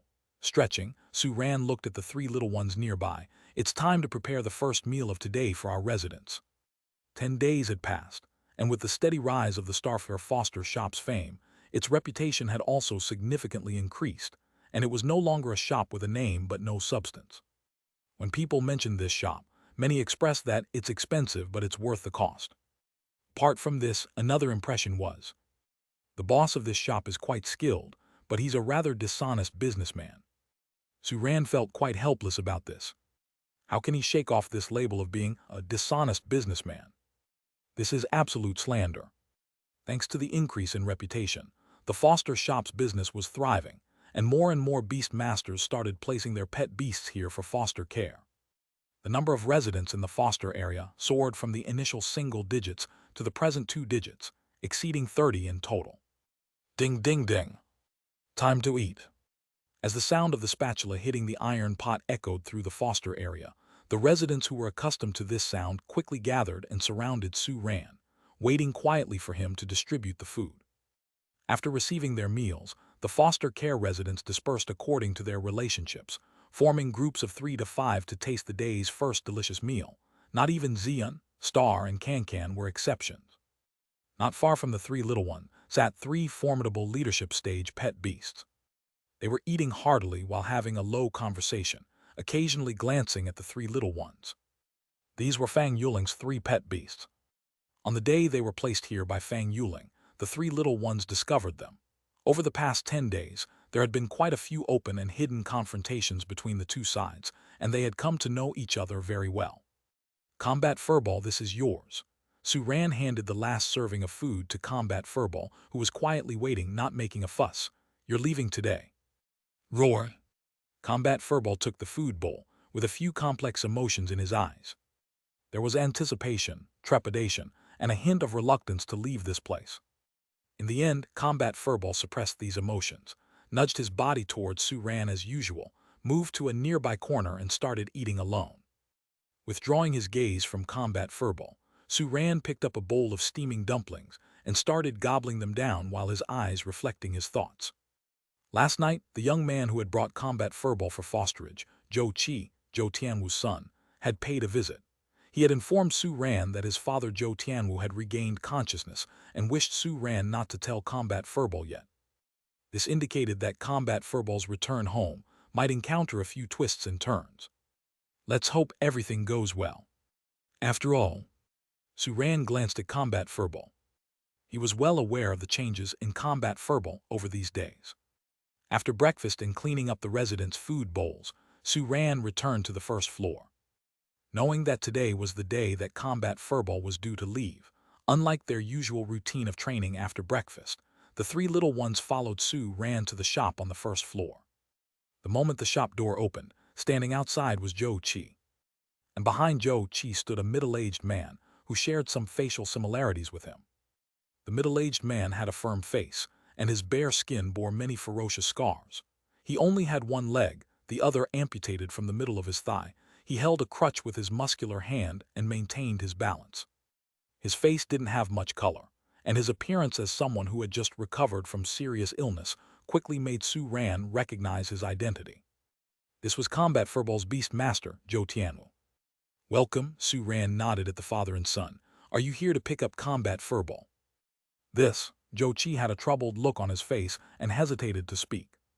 On the contrary, Zhou Tianwu broke the silence at this moment. You must be Boss Su. I heard from Zhou Qi that you've been taking care of Combat Furball all these days. You've worked hard. It hasn't been hard work, this is what I should do. Su Ran gently shook his head. Shall we get Combat Furball now? Yes, unlike Zhou Qi, Zhou Tianwu's tone was firm. Dad, those uncles are still at home. Hearing Zhou Tianwu's words, Zhou Qi was anxious and hurriedly spoke up. Zhou Tianwu raised his other hand that could still move, gestured it in front of Zhou Qi and said, I know what you're saying, but we have to face this situation. Combat Furball is my pet beast, and if it does something wrong, I, as its beast master, will bear the responsibility with it. Even though Zhou Tianwu's voice lacked some vigor, at this moment it sounded unusually strong and resolute. Hearing Zhou Tianwu's steadfast words, Zhou Qi stopped speaking. In his heart, of course, he also hoped that Combat Furball could return home. But, when he thought of the uncles sitting at home at this moment, his expression was filled with helplessness and conflict. What's wrong? Su Ran couldn't help but ask. Is there a problem with Combat Furball going back? Let's walk and talk. Zhou Qi sighed, signaling Su Ran to lead the way, while he supported Zhou Tianwu, catching up step by step.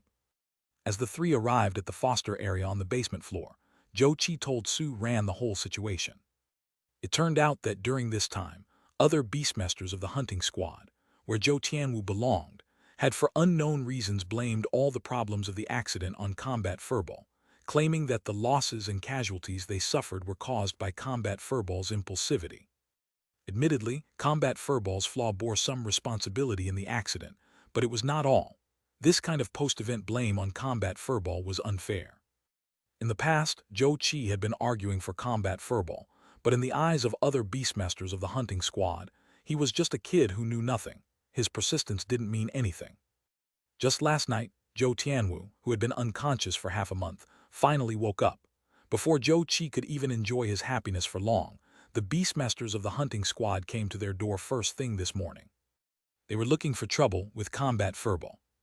This made Zhou Qi, who was originally planning to take Combat Furball back, filled with hesitation and conflict, feeling that letting Combat Furball stay in foster care for some time to avoid the limelight was a better choice. After knowing Zhou Qi's conflict and Combat Furball's situation, Zhou Tianwu decisively followed along with his not fully recovered body. Unlike Zhou Qi, Zhou Tianwu's attitude was very firm.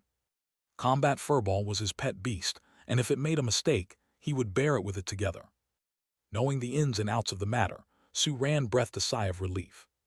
Thankfully, it wasn't that the Zhou family chose to give up on Combat Furball, but that this came about for a reason. Combat Furball is right here. With the Zhou father and son by his side, Su Ran stood in front of Combat Furball's living area.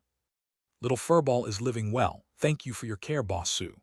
Zhou Tianwu expressed his gratitude again, then turned his direction towards the living area. Combat Furball, who had already sensed the approach of its beast master, was coming over step by step. Its pace was not fast, and it was slowing down as it got closer and closer to Zhou Tianwu, looking very apprehensive. Little Furball, I'm here to take you home. Zhou Tianwu laughed heartily and shrugged off Zhou Qi, who was supporting him, and staggered forward with his walking stick. Behind him, the hexagram star array sparked with dazzling light. In the violent wind, the other two general stage pet beasts appeared and gave friendly glances to Combat Furball. Clearly, they no longer blamed Combat Furball for the fall of their companion in the accident. Roar! Seeing this scene, Combat Furball's pace became faster and eventually appeared in front of Zhou Tianwu, its body trembling non-stop, with large teardrops falling down. It's all past, it's all past. Feeling the self-blaming emotions continuously coming from Combat Furball, Zhou Tianwu's face was filled with pity and remorse. Let's go home together, and we will bear anything together. Roar! What answered him was Combat Furball's confident voice. Boss Su will be going back first. Standing at the door of the Starfare foster care shop, Zhou Tianwu spoke again. I'm really grateful for your care of Combat Furball during this time. Its condition has improved a lot. It's what I should do. Su Ran reiterated, then he paused before speaking again. However, have you thought about what to do next? Those troublemakers are still at your home. I'm afraid it won't be that easy to deal with. Hearing Su Ran allude to this problem, Zhou Tianwu's expression was slightly dimmed. This was also a big headache for him. The good brothers who had once faced life and death together were now like his enemies, as if they had forgotten their shared hardships. They only wanted to kill Combat Furball to avenge their pet beasts that had been sacrificed. But no matter what, Zhou Tianwu was very sure about one thing. That is, he could pay any price to make up for his good brothers in the past, but he would never let them hurt his family members. And their pet beasts were also his family. Seeing Zhou Tianwu's gloomy face, Su Ran understood. He extended his hand and gently patted Zhou Tianwu's shoulder. Uncle Zhou returned home with confidence. Su Ran grinned. I assure you that your troubles will be resolved. Hopefully, Zhou Tianwu sighed, then turned around with Zhou Qi and the 3 pet beasts to leave. As he watched them go away, Su Ran silently took out his phone and dialed a number. Hello Fang Yuling, Combat Furball has gone home. There will be a 3rd update tonight, let's charge ahead. Chapter 353, 215 Mr. Zhou Tianwu, you have a very good pet beast. Extra for warm sun leader. Step. Standing outside the entrance of a home he hadn't set foot in for half a month, Combat Furball paused, a trace of timidity and worry on its face as it peered incessantly into the interior. Pat Tilda. A hand gently patted Combat Furball's shoulder. Little Furball, don't be afraid. Zhou Tianwu's voice was just as it had been in the past, instilling courage and confidence into Combat Furball. Do you remember what I said to you when we made our contract? No matter how great the difficulty, we will stand together and face it head-on. Roar! A flash of emotion flitted across Combat Furball's face. How familiar these words were.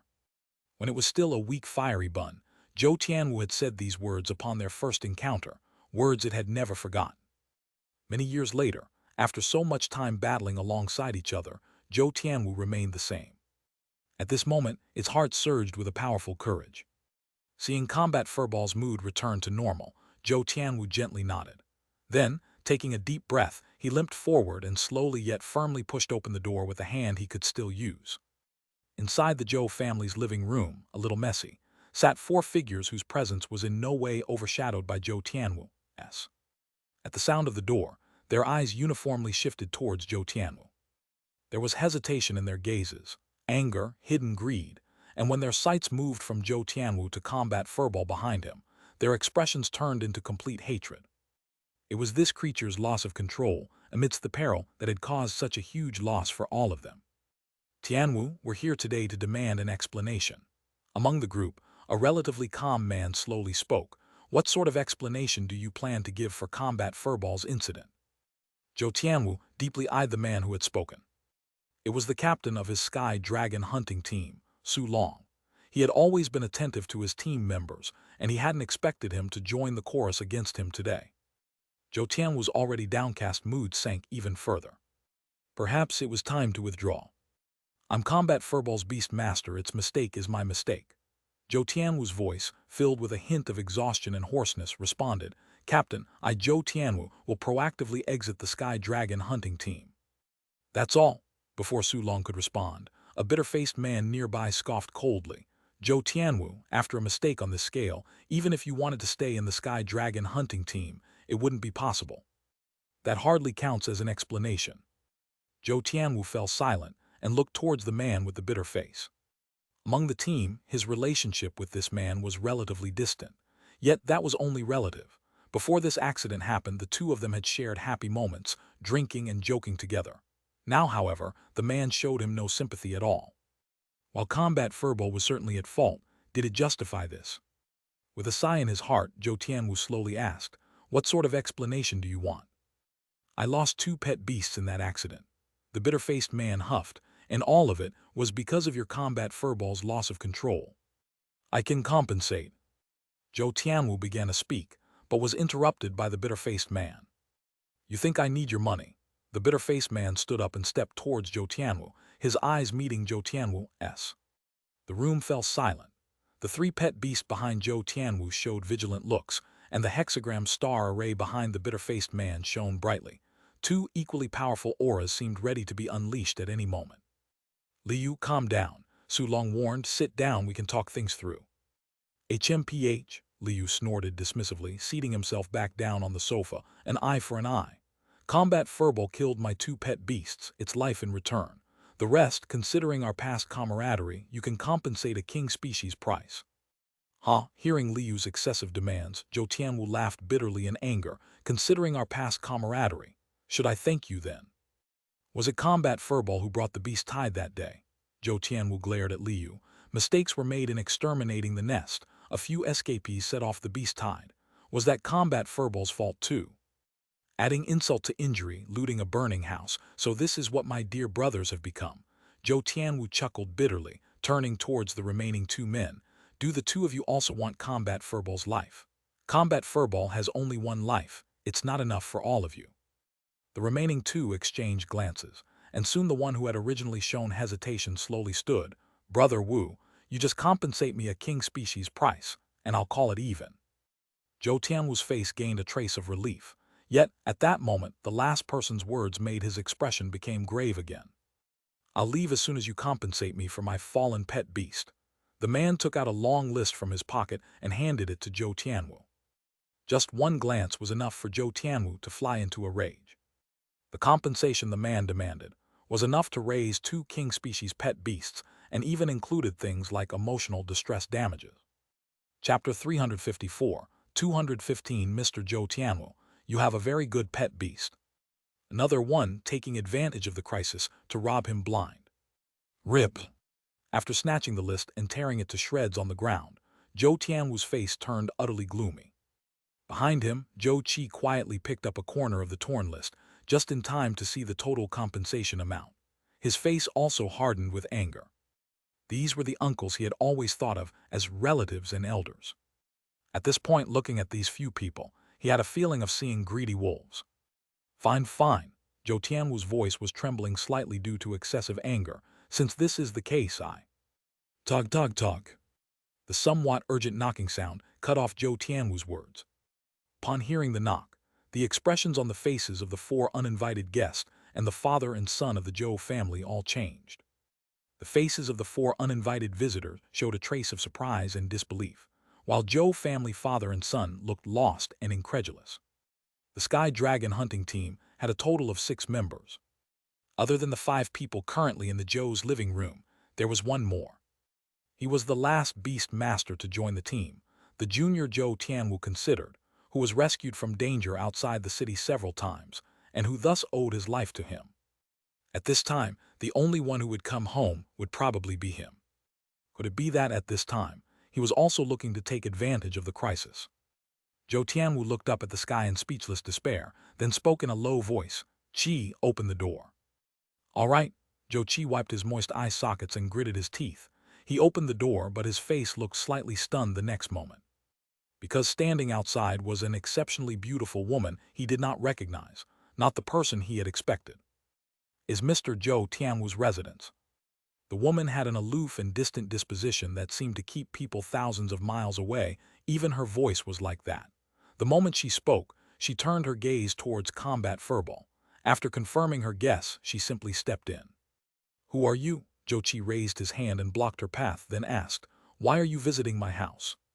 The originally contentious 5 persons momentarily ceased their bickering due to the woman's sudden appearance. Fang Yuling, representing the Transcendent Evolution Department of the Xi'an City Beast Master Association today. Fang Yuling took out her corresponding credentials and flashed them in front of Zhou Qi. She simply glanced at the group, then quickly and accurately identified Zhou Tianwu from among the 6 people present.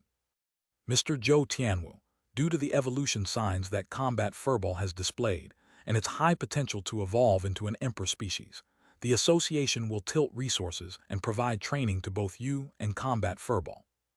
Although there will need to be some collaboration with the Transcendent Evolution Department for experiments throughout the process, rest assured that your freedom will not be limited, and there will be no danger to your lives. As she spoke, Fang Yuling took out a document. Sign your name here to accept the association's resource tilt and training support. With the end of her speech, an eerie silence fell over the room. All eyes followed the sealed document in Fang Yuling's hand. You just said what? Zhou Tianwu shook his head with an astonished and puzzled look on his face. For a moment, he thought that he hadn't woken up yet, that all this was just a dream of his. he could receive resource assistance and support from the Beast Master Association. And the reason was because combat furball could possibly evolve into the Emperor species. He swiftly turned his head to look at the innocent combat furball. The Emperor species, what kind of concept was that? That is a mighty pet beast that could break through the King stage's growth limit, advancing to the Overlord level or even Emperor level. In the whole of Xian City, there was only one Emperor-level Beastmaster and 3 Overlord-level Beastmasters. Their pet beasts were, of course, of the Emperor species. Apart from these, only a few King-level Beastmasters possessed beasts of the Emperor species. Since it was inevitable that these few King-level Beastmasters would step into the Overlord level, their status and treatment had long differed from ordinary King-level Beastmasters. Could he, an insignificant General-level Beastmaster, also have the chance to receive such treatment? At this moment, Zhou Tianwu's heart gave a jolt. Open it and take a look. Expecting Zhou Tianwu's reaction, Fang Yuling calmly handed him the envelope and stood aside. Rustle. As the faint sound of paper shuffling filled the air, Zhou Tianwu's pupils began to contract abruptly. Only after reading the contents of the document did he realize that what the woman known as Fang Yuling had said was not exaggerated, but instead seemed somewhat understated. He could collect 60 free heavenly spirit stones that accelerate meditation every month, a resource that typically took an ordinary beast master 2 days to deplete. One could almost say it was unlimited supply. In this manner, he could break through to the 5th stage of contract power at the fastest speed. As long as his aptitude wasn't poor, a successful breakthrough to the 6th stage of contract power was totally feasible. All resources needed for the combat furball's improvement and evolution would be provided by the association, lifting a weight off Zhou Tianwu's shoulders. After all, the resources required for evolution into the Emperor species couldn't be compared with those for the King species. Even if Zhou Tianwu were to exhaust all of his wealth, he still might not be able to afford even a single item. This level of favor couldn't simply be summarized by a phrase like a certain slant of resources and nurturing. Such favor, similar to a windfall from heaven, was solely due to the combat furball showing signs of evolution. There was a brief introduction about the signs of evolution in the documents. After reading it, Zhou Tianwu finally understood the situation. Little furball you.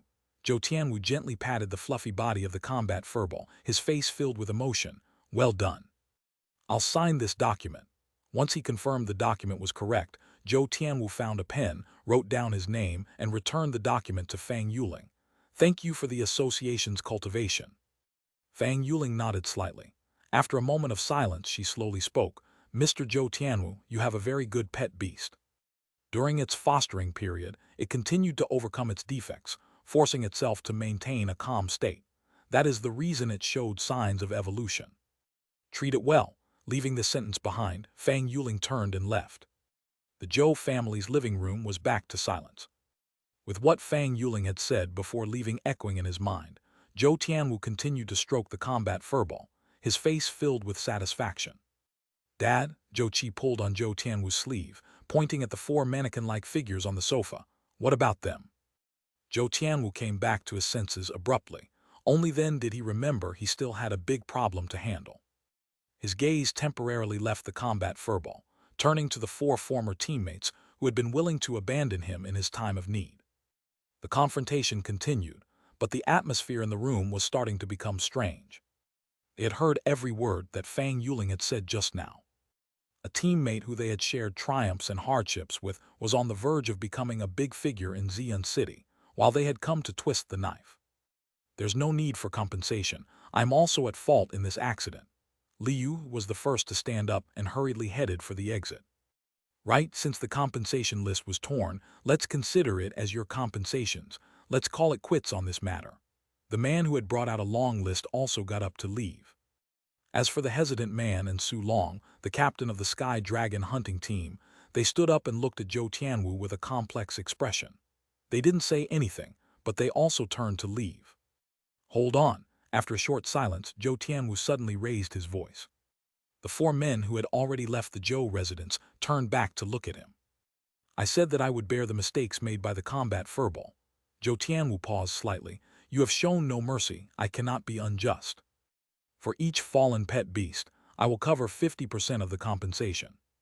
From now on, I have nothing to do with any of you. Chapter 355, 21660 in a row. With the Beast Master Association's support, those who intend to make trouble for Mr. Zhou Tianwu should know to wisely back off.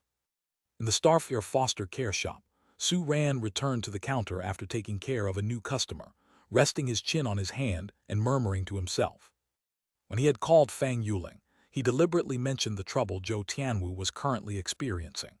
He wanted to ensure that the Beast Master Association was informed soon enough to prevent Zhou Tianwu and Combat Furball from encountering any dangers.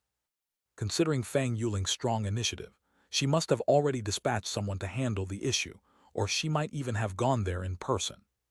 At this thought, Su Ran got a sense of realization and looked towards the shop door. Speak of the devil and he shall appear. Who else could the charming figure slowly stepping into the shop from the door be, other than Fang Yuling? Combat Furball's problem has been solved. Zhou Tianwu has agreed to accept the association's resource tilt and support. Perhaps because Su Ran participated in the process, Fang Yuling chose to tell him about the situation. Then Fang Yuling shifted the topic. I'm here to renew the feeding expenses for my 3 pet beasts. Okay, Su Ran nodded slightly. Previously, Fang Yuling had paid 10 days of fosterage fees in advance for her 3 pet beasts that were left here for meals. She implied that she would renew the fee if she was satisfied with the service. On the 3rd day after she left her own pet beasts for fosterage, Fang Yuling truly introduced a beast master to foster their pet beast in the shop. Only then did Su Ran truly believe that the friend Fang Yuling had referred to was not herself. Now that 10 days had passed, it was clear to see from Fang Yuling's decision that she was satisfied with how her 3 pet beasts were being fed here. Oddly enough, when this girl said she was freeloading, she was really freeloading.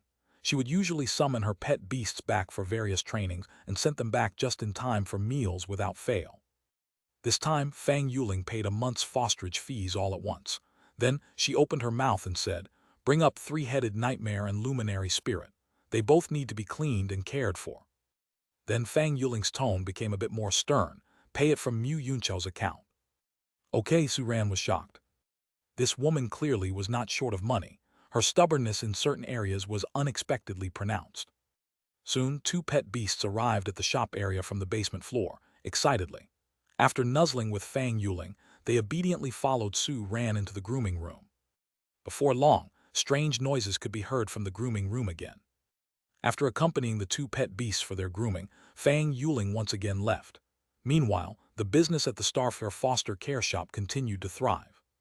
It had been more than half a month since the Starfare foster care shop began operations in Xi'an City. After the initial turbulence, Su Ran's growth in fame on the leaderboard could almost no longer promote the reputation of the shop. Without new exposures and advertising methods, the reputation growth began to slow down, and customers no longer lined up as much as before. However, good word of mouth brought many returning customers, keeping the shop's business booming. It was estimated to be comparable to the peak time when Su Ran single-handedly ran the Starfare foster care shop in Qingzhou City without the help of the system clerk. Another busy day was coming to an end.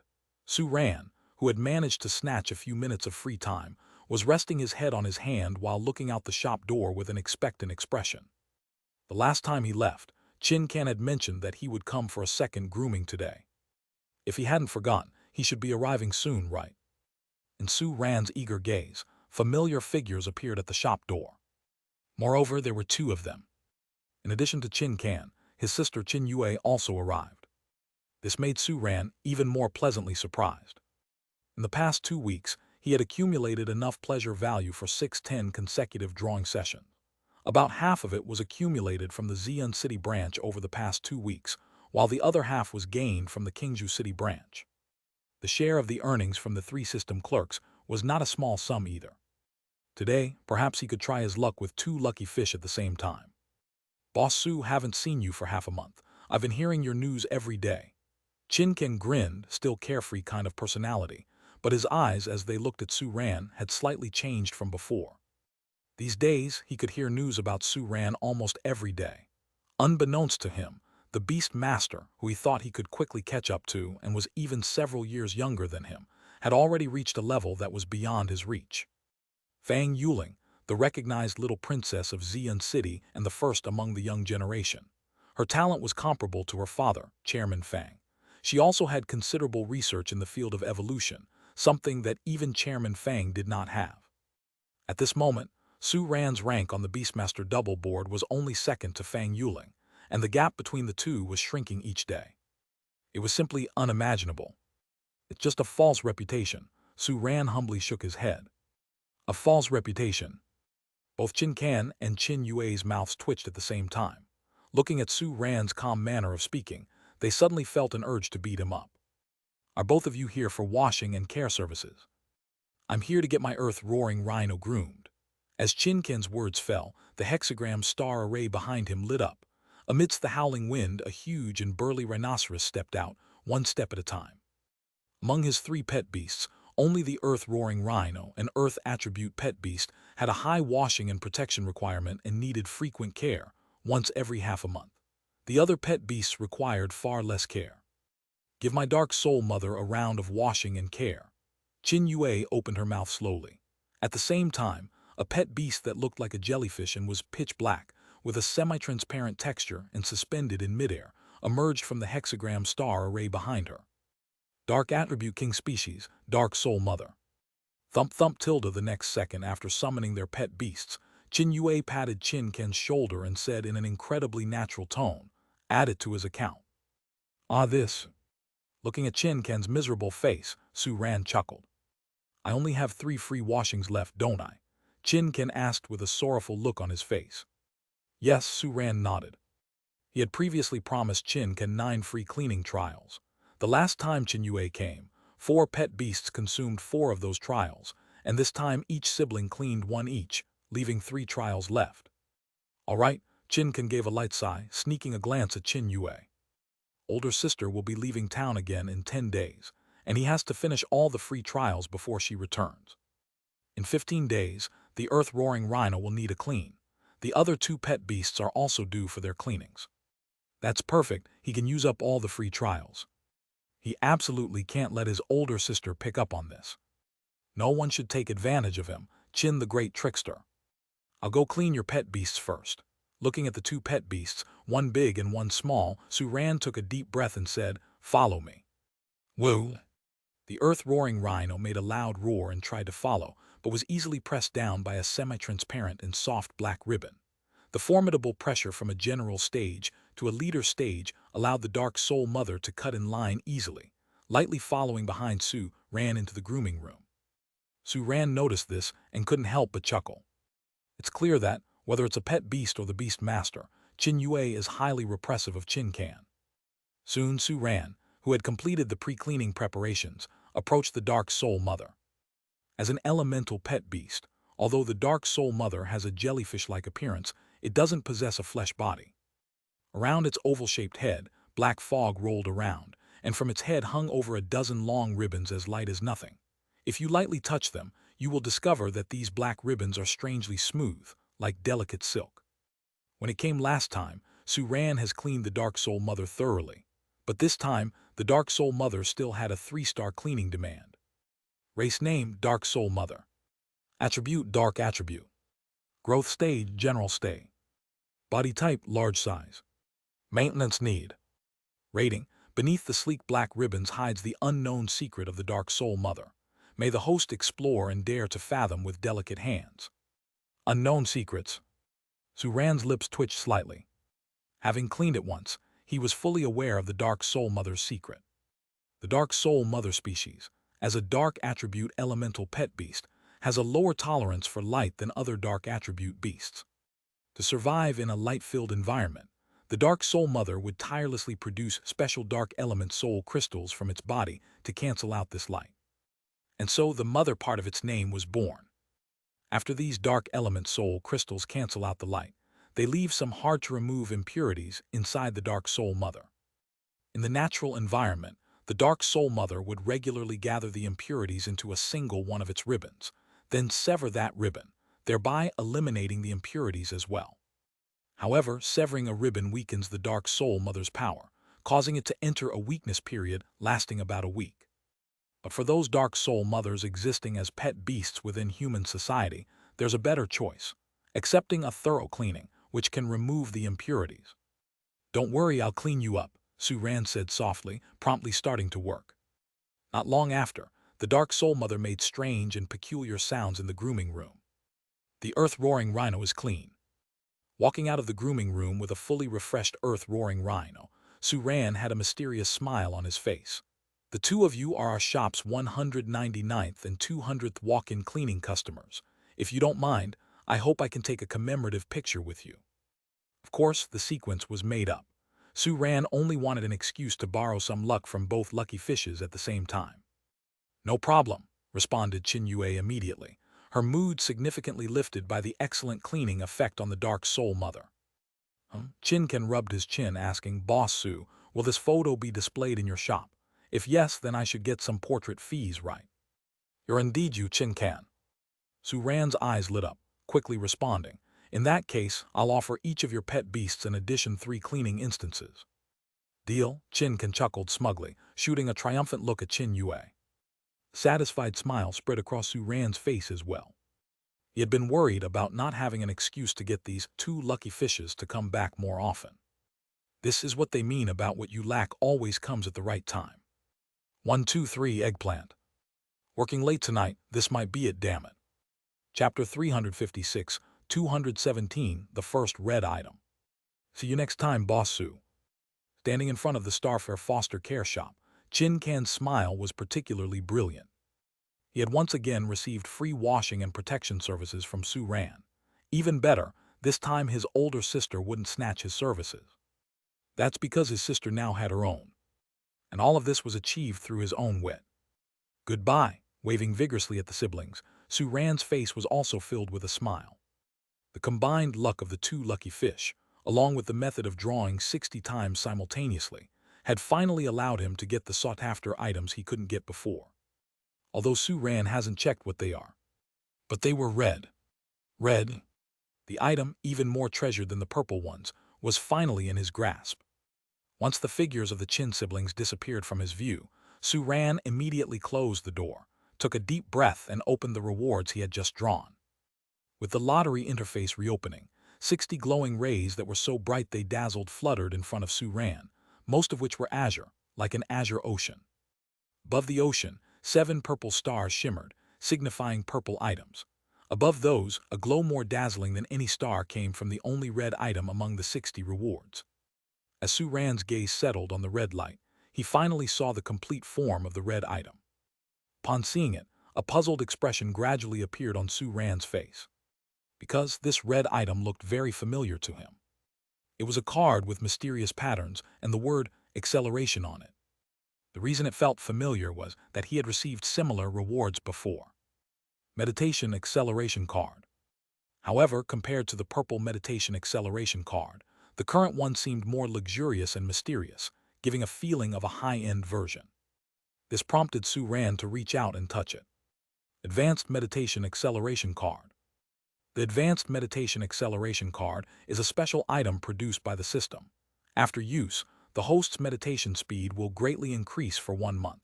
This item cannot be used by existences other than the host. While Su-ran exclaimed emotionlessly. As expected, it's a meditation acceleration card. Even though the word advanced was added based on the description, there didn't seem to be much difference between the two. The only difference was that, in the introduction of the meditation acceleration card, it was described as the host's meditation speed will increase, while the advanced meditation acceleration card added the words greatly increase. I'm curious to see how greatly it will increase. Shaking his head with a touch of disappointment, Su-ran chose to use it without hesitation. The previous meditation acceleration card had not yet expired, so by using the advanced meditation acceleration card now, the acceleration should wait until the expiration of the current time. Looking at the advanced meditation acceleration card, which had already begun to count down, and the meditation acceleration card, which was still counting down, Su-ran fell into deep thought. Can these 2 cards be used together? If so, it might be interesting. Slowly closing his eyes, Su-ran effortlessly entered a deep state of meditation. After a brief moment, he opened his eyes, clearly shocked. 600 times.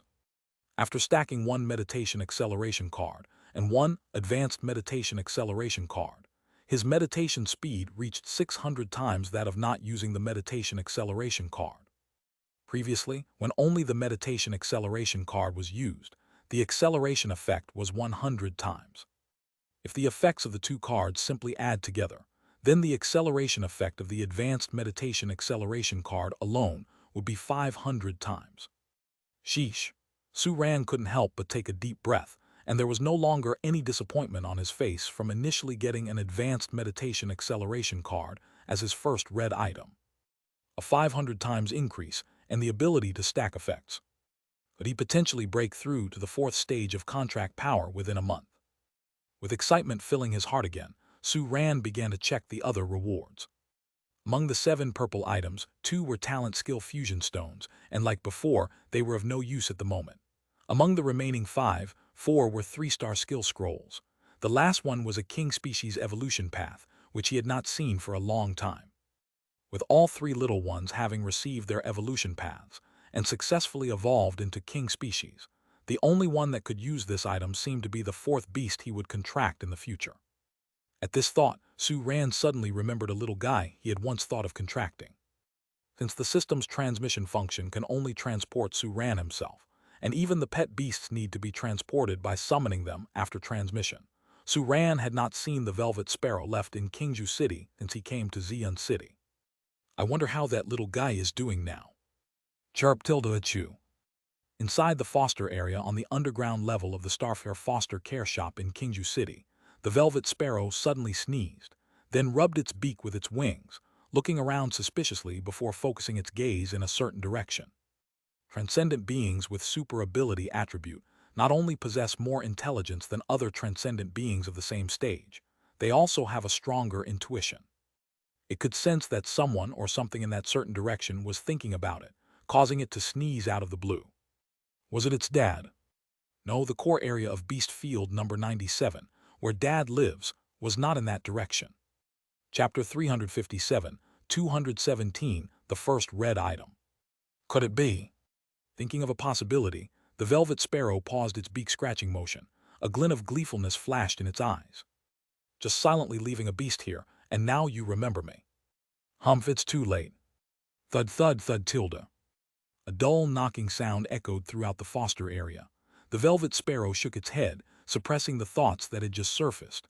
It waddled towards a direction. In the same direction, there were hundreds of pet beasts. Their strengths varied from the transcendent stage to the leadership stage, and their chorusing calls were quite a spectacle. Seeing the eager pet beasts, the Velvet Sparrow's eyes showed disdain.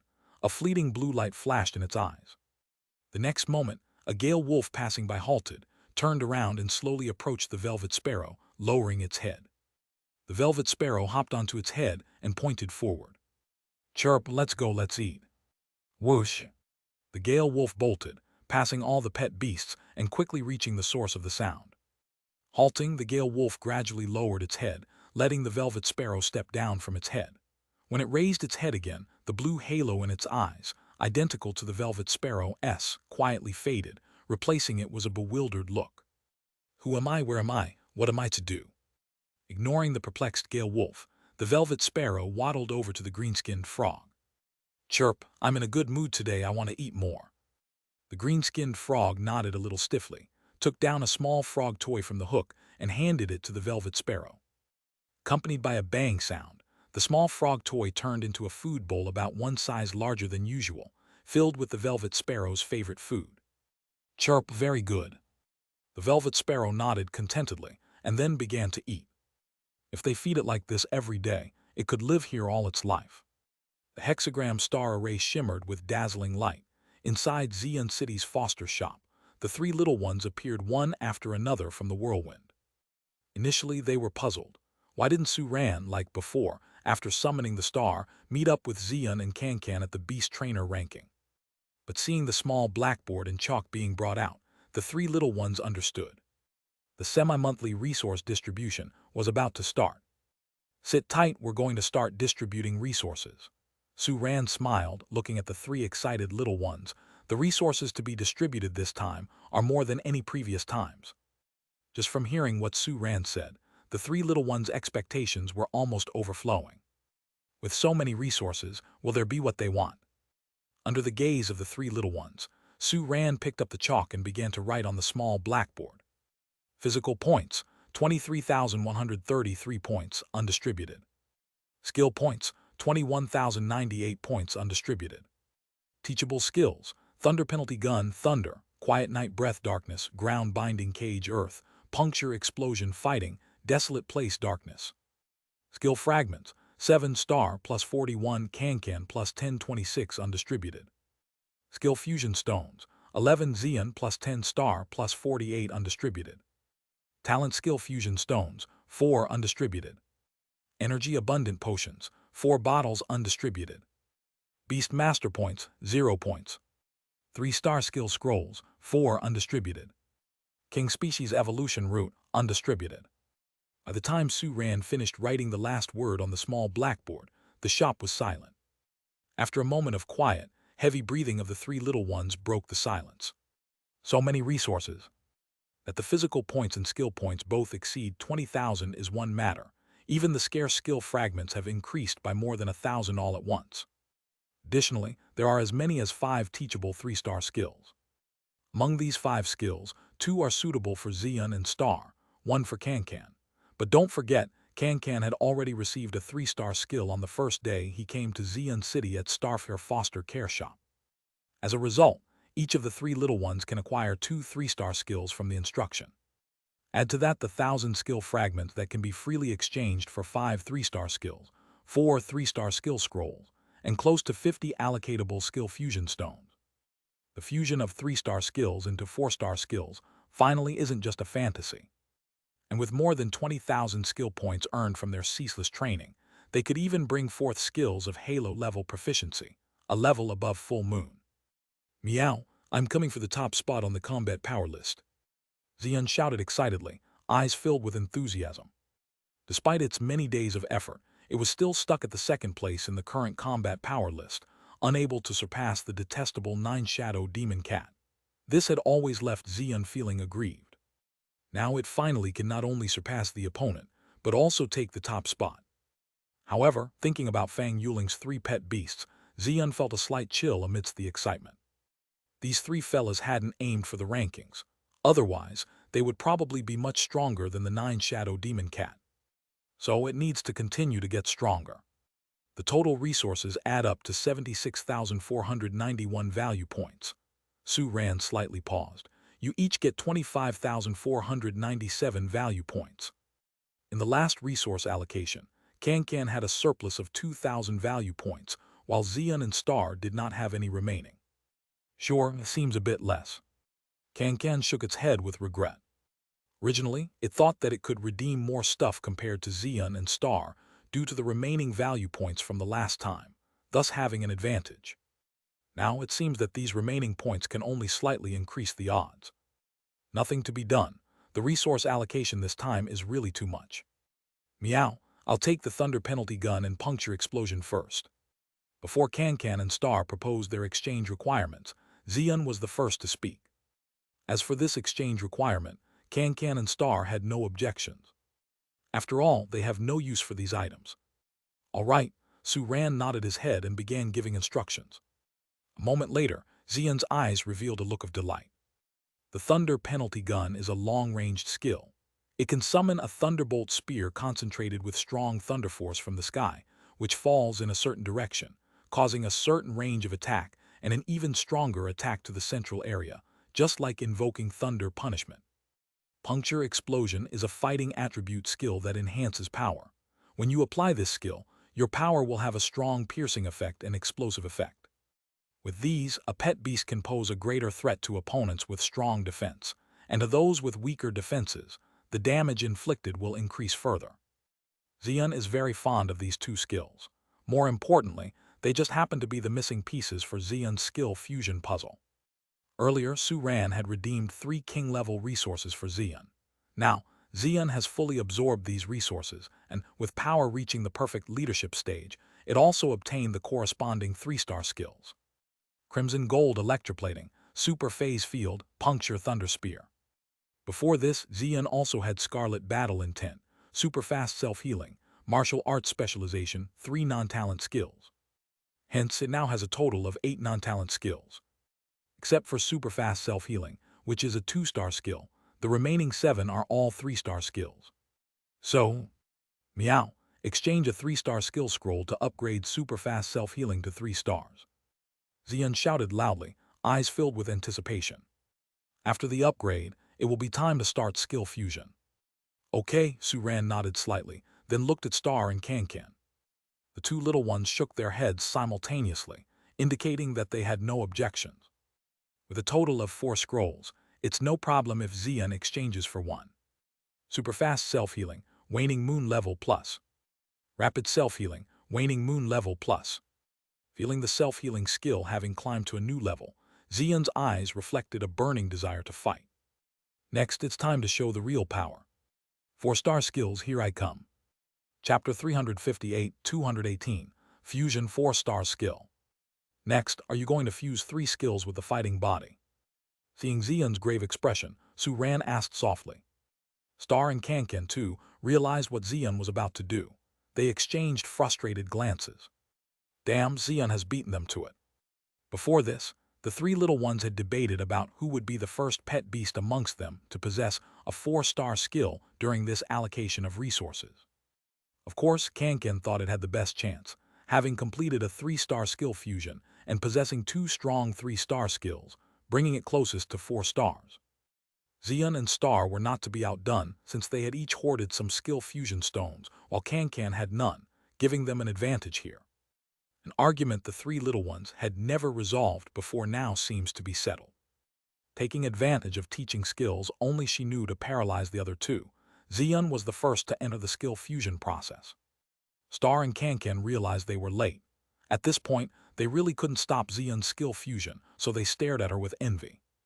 Meow tilde, I choose rapid self-healing, puncture explosion, and martial arts specialization. After some thought, Xian made her final decision. Initially, her plan was to use super phase field in this fusion, but after obtaining puncture explosion, her mind changed. This skill was clearly more suitable for the fighting body. So it was selected. Okay, Suran nodded slightly, used a fusion stone to open the fusion interface, and his mouth twitched slightly in the next moment. Martial arts specialization plus rapid, self-healing plus fighting body plus puncture explosion. Fusion success rate, 0.0093%. Initiate fusion. Yes, no. This time it didn't show in thousands. But are there too many 0s? Thousands, tens of thousands. Suran did the math on his fingers, his face turned black. 9.3 out of 100,000.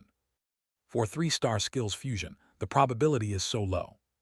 Taking a deep breath, Suran couldn't help but look at Xian, who was full of anticipation. How should he tell Xian about this despairingly low skill fusion success rate? Meow, has the fusion started? Noticing Suran's facial expression change, Xian curiously tilted her head. It seemed like she didn't feel the fusion was successful.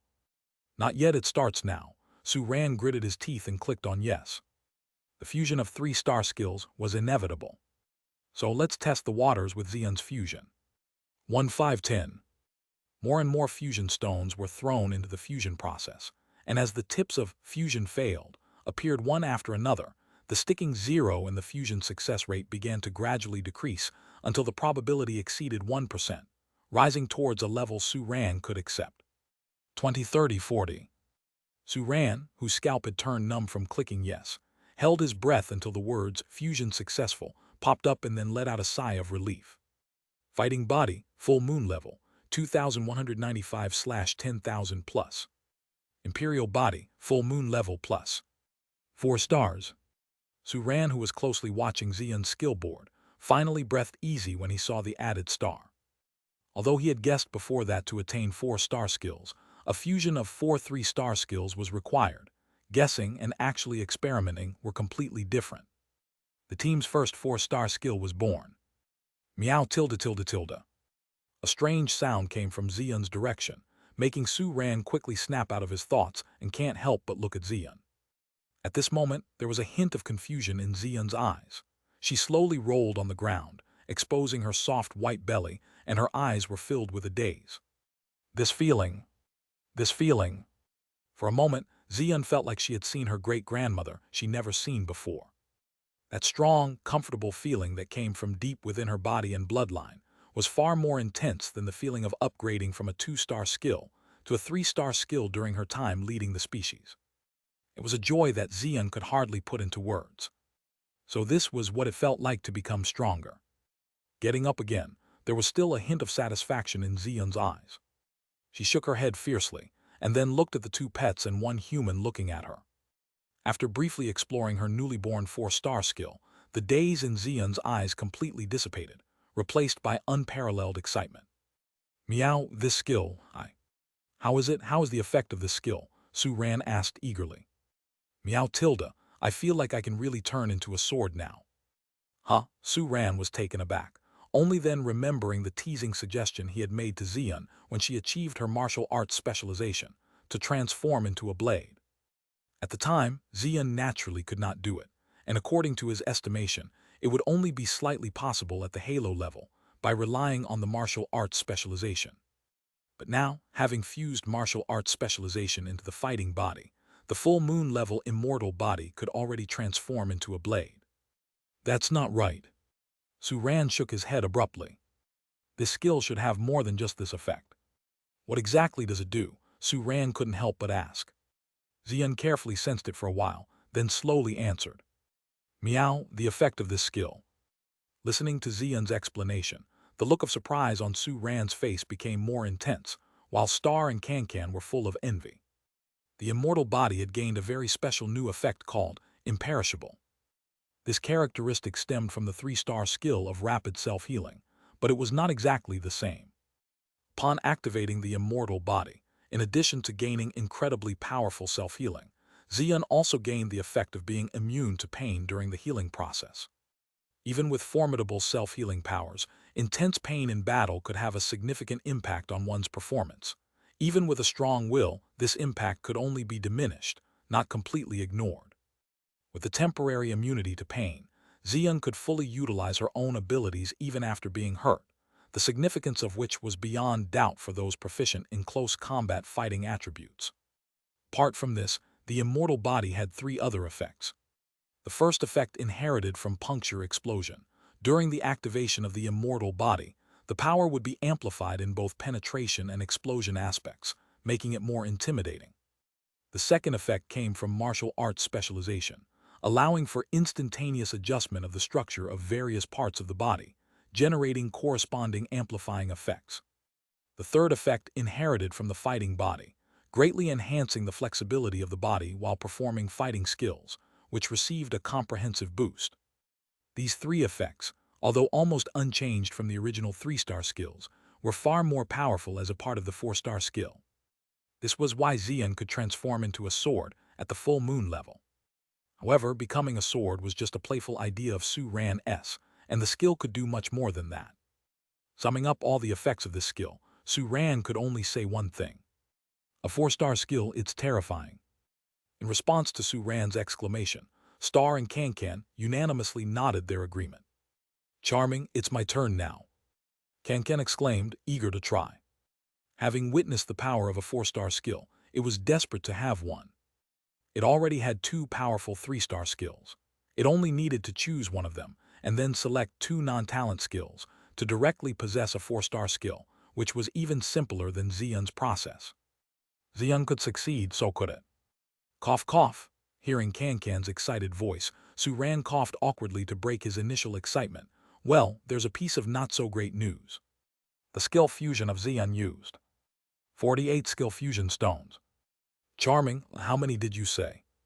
Cancan was first stunned, then quickly calculated in its heart the number of skill fusion stones left after Xian's usage. Its expression instantly collapsed. Excluding the 11 stones Xian previously possessed, it had exchanged a total of 37 stones. Only 11 stones left for exchange. Worse still, since Xian used up that many to succeed, there was almost no chance it could succeed with only 11 skill fusion stones. Zailu, how about I lend you some? Looking at Cancan's devastated face, Star softened and couldn't help but speak up. It once had 10 stones. If it exchanged 11 more stones, it would only have 21 stones. Like Xian, Star also needed 4 3-star skills to create a 4-star skill, and 21 stones were far from enough. But Can-Can's fusion was simpler, and perhaps 21 stones could hold hope. Hearing Star's words, Can-Can's eyes instantly lit up. It looked at Star with tears welling up in its eyes. Charming big brother.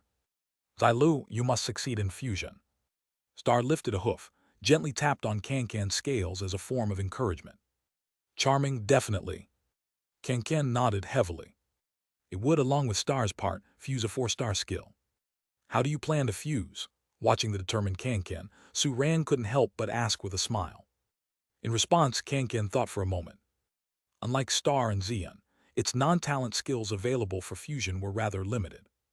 From the previous king-level resources, it obtained earth-splitting and true dragon reverse scale. Now, together with the ground binding cage which could be exchanged, these made up all that it could use for fusion.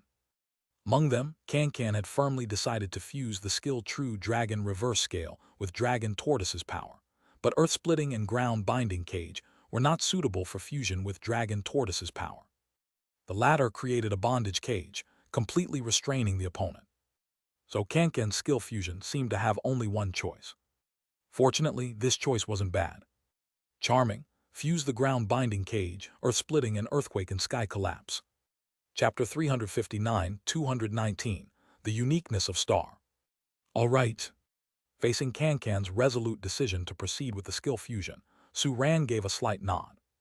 After borrowing 10 skill fusion stones from Star, Can-Can had a total of 21. Still, Su-Ran felt that this fusion would be challenging. Looking at Can-Can's determined eyes, he couldn't bring himself to dissuade her so. Ground binding cage, plus earthquake and sky collapse plus earth splitting. Fusion success rate, 0.026%. Proceed with fusion. Yes, no. Looking at the pop-up text, Su-Ran took a deep breath and selected yes. Another round of ongoing failures in fusion began. As more and more skill fusion stones were being consumed, the success rate of evolution was also rising at a staggering speed. 1%, 5%, 10%. As the number of skill fusion stones neared depletion, the success rate of the upgrade still hadn't reached a safe level, and Su-Ran's heart sank. But the next instant, he paused his mechanical choice of yes. Fusion success. Did it actually work? Su-Ran couldn't help but glance at the remaining skill fusion stones. There was only one left. This is. With a chuckle and a shake of his head, Su-Ran looked at Can-Can's panel. Earthquake and sky collapse, waning moon level, 1093 2000 plus. Land of destruction, waning moon level, 1093 2000 plus. This skill name, it sounds quite domineering. Earthquake and sky collapse, a fusion of the previous 3-star skill earth-shattering skyfall and earth-shaking roar, acquired from the earth-roaring rhino. Perhaps because these two skills are inherently similar, the new skill that Can-Can obtained after fusion did not obtain any new effects. It only served to strengthen its existing effects in all aspects. Earth-splitting was derived from Su-Ran's absorption of the king-level resource Earthcore Marrow. This skill allows Can-Can to set up an energy point, which could be delayed to detonate and produce a powerful destructive force, catching its opponents off guard. The recently acquired ground binding cage can bind opponents within a certain range, thus rendering them unable to move. While these three skills may not seem closely related, the feedback on fusion success rate revealed that they are quite compatible. So, Su-Ran looked at Can-Can, her expression slightly dazed. What sort of effect does this new 4-star skill actually have? Charming Tilda, that felt amazing. Can-Can shook her head vigorously, snapping out of her dazed state. At this moment, she was experiencing the joy that Xian had felt earlier. That breakthrough originating from her life level caused every inch of her flesh to rejoice, and this unprecedented feeling was truly intoxicating. Meow Tilda, tell us the skill effect quickly. Xian slapped Can-Can on the head, urging her. Having previously experienced this sensation, Xian seemed rather calm by now. Meanwhile, Star was full of curiosity. It had never experienced the feeling of upgrading a 3-star skill to a 4-star skill through fusion. Was it really that exhilarating?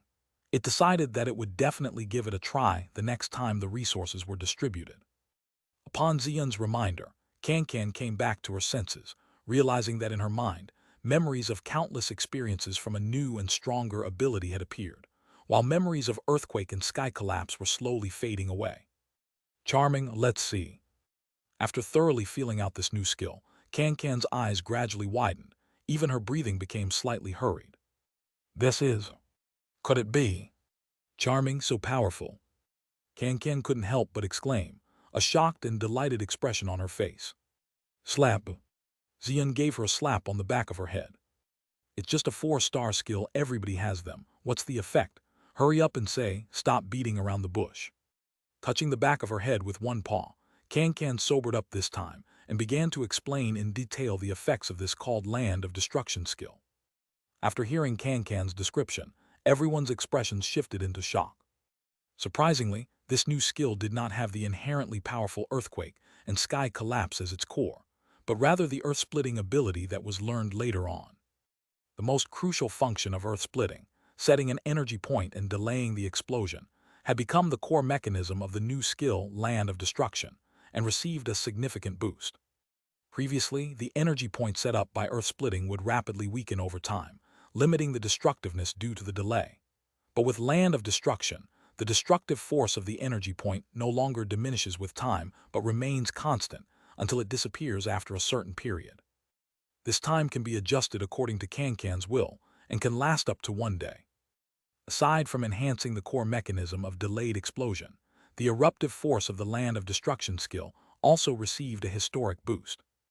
The distractive force, originally dispersed in all directions from Can-Can as the source in earthquake and sky collapse, was now all integrated into the eruptive effect of Land of Destruction. The same applies to ground binding cage. If, with the previous earthquake and sky collapse, faster opponents had the possibility of escaping the skill's range, then with the additional binding force, this possibility becomes extremely remote. Chapter 360-219, The Uniqueness of Star. Planting, detonation, binding, collapse. This skill, known as Land of Destruction, gave Su-Ran a rather familiar sense of déjà vu. He couldn't help but glance at Can-Can, thinking of the only skill that Can-Can still had at the 2-star level, burrow soil. Under this skill, it could sneak into the earth silently and combined with the effect of Land of Destruction. Isn't this an absolutely perfect weapon for ambushing opponents? Unexpectedly, his pet beast with the largest size, the ultimate shield, surprisingly also had such a hidden attribute. This is simply cool. Su-Ran vigorously rubbed Can-Can's head, his face showing a look of delight. Whether it was Xian or Can-Can, the power of the 4-star skills they obtained through fusion was beyond his imagination. If all goes well, when these 3 little guys evolve into the Emperor species, their skills can all be upgraded to the 4-star level. How strong they would be by then, Su-Ran dared not imagine. There's only one last skill fusion stone left. Su-Ran patted Star's back gently and spoke softly. Star lends Can-Can 9, and Can-Can pays 900 value points. Charming, no problem. Can-Can nodded heavily, at the same time throwing a grateful look at Star. If not for Star lending him his own skill fusion stones, he would have to wait until the next resource allocation to complete skill fusion and obtain 4-star skills. Now it's Star's turn to exchange. Su-Ran spoke softly. Zalu Tilda, okay. Star let out a neigh, then turned its gaze to Xian by its side. Meow Tilda, I know Tilda. Xian swayed her paw reluctantly. Meow, my value points 2,000 for Star. Seeing that the eldest sister still remembered this matter, Star showed a satisfied expression. After receiving the skill Fate Necklace, it offered paid training and energy services to Xian every day, collecting 200 value points per day, provided it 10 times over the past half a month. Now it's time to collect the money. Although there is only one skill fusion stone left, when it comes to value points, Star currently has the most in the field. It looked at the small blackboard and had an idea after a moment. Xilu Tilda, exchange Quiet Night Breath, Desolate Place, 433 skill fragments and 2 3-star skill scrolls. When it makes a move, it's impressive. With the first wave of exchange, Star consumed over 10,000 value points, attracting amazed looks from Xian and Can-Can. All right, Su-Ran gave a slight nod, then began skill teaching first. Quiet Night Breath is a skill obtained from Qin Yue's Dark Soul Mother. By activating this skill, the pet beast can quickly recover its own strength in a dark environment. Although this skill does not have as many effects as Heart of Eternal Night, its recovery speed is extremely astonishing due to its pure effect, which is far superior to the recovery speed of Heart of Eternal Night. Star, who already has Heart of Eternal Night, does not need to use this skill, but can use it as one of the materials for skill fusion. Even without thinking, it's clear that it would have a very high compatibility with the Heart of Eternal Night. In fact, Su Ran obtained 2 3-star skills from that Dark Soul Mother, but one of the skills obtained was an attack type, so he couldn't teach it to Star. Another 3-star skill, Desolate Place, was obtained from another dark attribute king species pet beast that Su Ran had been washing and protecting over the past half a month. This skill is quite interesting. Although it doesn't count as an attack skill, Star could grasp it through teaching. However, it does have a controlling effect. The dark attribute pet beast that uses this skill will cover an area with dark power centering on itself, and the opponents within this dark power will temporarily lose the ability to use skills and can only fight with transcendent power. This effect is known as silence. The name of Desolate Place is derived from this. The only skill of Star's that could be considered offensive is Immortal Star Attraction, which can break illusions. In Su Ran's view, after upgrading the Immortal Star Attraction to 3 stars and then fusing it with Desolate Place, it might give Star a unique control skill, making it the second positional role within the team in addition to being supportive. Xilu Tilda. Releasing a fervor-filled cry, the Star, excited by the 2 new skill effects, looked at Su Ran. The man and the pet beast locked eyes, both seemingly having the same thought. Next, use the 3-star skill scroll to upgrade the Immortal Star Attraction, Su Ran asked with a grin. Star nodded eagerly. Of all its current skills, only this one remains at 2 stars. At least upgrade it to 3 stars first, then consider the issue of skill fusion. All right, Su Ran nodded slightly before using the scroll. Immortal Star Attraction, Full Moon Level Plus. Star Refusal Ring, Full Moon Level Plus. Star Ring. Looking at the newly transformed skill, Su Ran couldn't help but stroke his chin. It feels. The power of Star seems a bit different from traditional dark attribute pet beasts know. Through washing and protection, he had come into contact with quite a few dark attribute pet beasts, none of which seemed to have a skill related to the stars like Star. Although noting that the dark attribute is not entirely darkness, but refers to the attribute of the night, stars and moons are also part of the night. However, the dark power and corresponding skills of most dark attribute pet beasts take the form of darkness.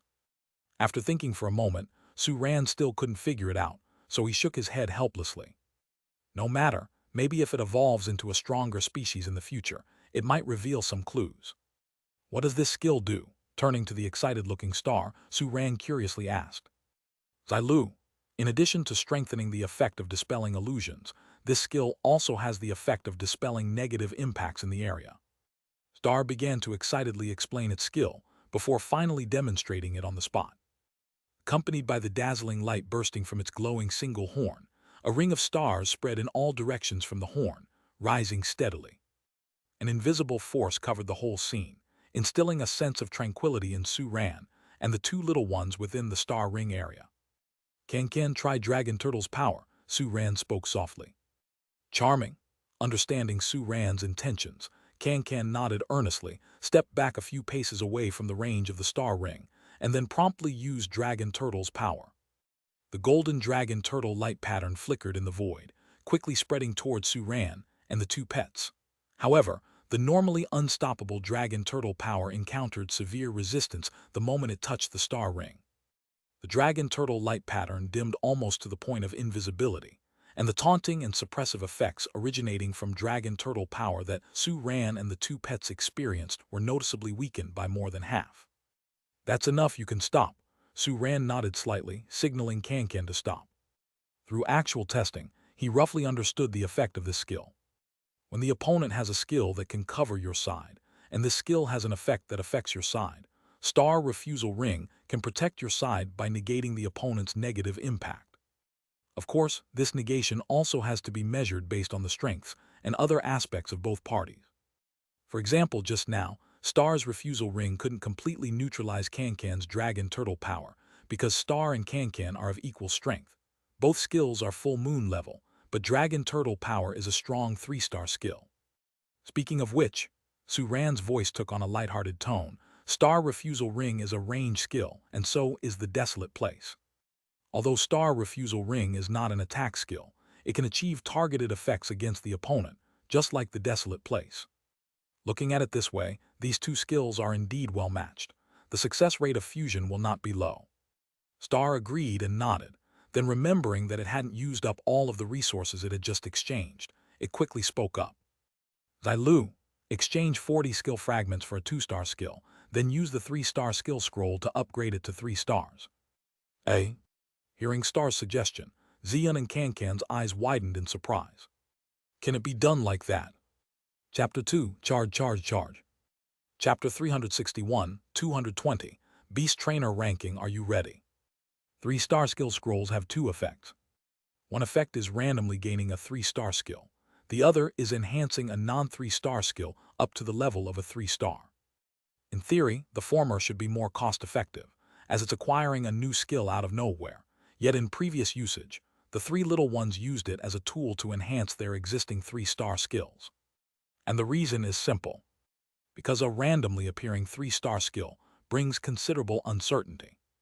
With each addition of skill points, each skill fusion, and each enhancement, the 3 little ones have come to realize that having more skills is not necessarily better. Fusing non-talent skills as much as possible into talent skills that can't be fused temporarily, and reducing the total number of their own skills, helps to focus resources more narrowly on their skills. And in the fusion process, the non-talent skills do not completely disappear. Their skill effects also merge into the talent skill, forming part of the talent skill. Such enhancement is optimal. Therefore, obtaining a non-useful skill that cannot be used for fusion through a 3-star skill scroll would be a frustrating thing for 3 little ones. To obtain new 3-star skills, the 3 little ones prefer to exchange teachable skills or use 200 skill fragments to exchange for a specific 3-star skill. Although the latter two consume more value points, they can steer a clearer course. However, now, the choice made by Cancan presents a brand new approach to Xian and Cancan. That is to exchange a 2-star skill and promote it to 3-star. This way, the total cost would only be 1,400 value points, saving 600, and they can obtain a comparatively definite 3-star skill through a precise 2-star skill. Although exchanging a 1-star skill could save even more, from 1 star to 3 stars, there is much more uncertainty than from 2 stars to 3-star. This can be seen from the fact that the reduction skill uses 3 3-star skill scrolls, but has turned into 3 different 3-star skills. Having understood these nuances, Xian and Cancan were now looking at Cancan with added admiration. Impressive. Even Suran couldn't help the smile on his face growing wider. Many times, he wouldn't interfere in the resource allocation process among the 3 little ones, like choosing to exchange 2 stars and then upgrade to 3 stars. Of course, he had thought of having it done this way, yet never reminded the 3 little ones. That being said, it seemed that it was always Cancan who first put forward either borrowing value points or selling resources to other pet beasts. This time was no different. What kind of 2-star skill are you going to exchange? Pushing aside his thoughts, Suran asked aloud. Hearing Suran's question, Cancan showed a thoughtful expression. The 3-star skill that it wanted to exchange and then enhance was naturally for the purpose of talent skill fusion. Having determined this aim, the direction was pretty much set. At this moment, Cancan already had 6 non-talent skills. The earliest one was the Gap Flow Shuttle, which came from the enhancement of the reduction skill. The Fate Necklace was obtained from the King-level resources, the Star Falling Power from King-level resource Star Fragment, and the Late Night Echo Snail from the King-level resource Late Night Echo Snail. Also, just recently acquired teaching skills were Quiet Night Breath and Desolate Place. Among these skills, Quiet Night Breath and Star Falling Power are both regenerative skills and will certainly be fused with Heart of Eternal Night in the future. The Gap Flow Shuttle, as a speed-enhancing skill, is only compatible with the fusion of Moon Concealment Star Racing. Featuring ways to amplify dark attributes, the Late Night Echo perfectly complements Night Rune and is the first choice for Night Rune fusion. The Fate Necklace has to be fused with Fated Star, pulling without question.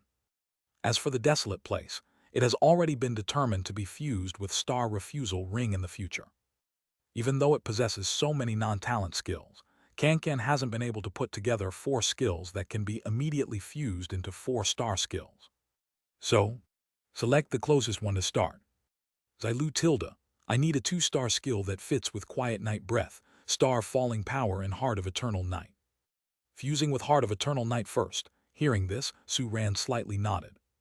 The Heart of Eternal Night, combining restoration, healing, and amplification, has always been a crucial skill for Can. Enhancing it to 4-star first is a good choice. Since Quiet Night Breath and Star Falling Power primarily focus on regenerating effects, the next step is to choose an amplifying Type 2-star Dark Attribute skill. Su-Ran opened the exchanging list of 2-star Dark Attribute skills and quickly locked onto a skill named Night Brilliance. This skill is a pure amplification skill. One of its effects is completely the same as one of Heart of Eternal Night, increasing all Dark Attribute skills. In the opinion of Su-Ran, the degree of perfection of Heart of Eternal Night at this moment was already satisfying, containing enough effects. It was unnecessary to keep adding new ones. Remember, moderation is the best policy. Therefore, fusing with skills that have completely overlapping effects is the best choice. Exchange Teach, use the scroll. In one sitting, there was soon an entirely new skill in Can's skill list. Black Knight Sonata Stardust level, 0/100 plus. How's the effect? Su-Ran looked at Can expecting feedback. Xilu Tilda, I'm very satisfied. After briefly feeling the effect of this skill, Can excitedly nodded its head. As Su-Ran speculated, this purely dark attribute amplification skill did not encounter any abnormalities in its upgrade process from 2-star to 3-star. It simply evolved from a 2-star level to a 3-star level, without any other changes apart from a comprehensive enhancement of its amplifying effect.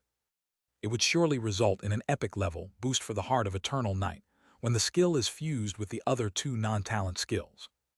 Xilu, I'll be the first to fuse in the next resource allocation. Star cried out and looked at Xian and Can. Xian and Can cast each other a glance, and both nodded decisively. They both already possess 4-star skills, only Star still does not have one. That's why it's only reasonable for it to be given the first chance at fusion in the following round. With the affirmative response from his 2 companions, Star became even more excited. It's already eagerly anticipating the next resource allocation. You still have 400 skill fragments, said Su-Ran, reminding Star. Xilu, not yet needed. Star shook its head.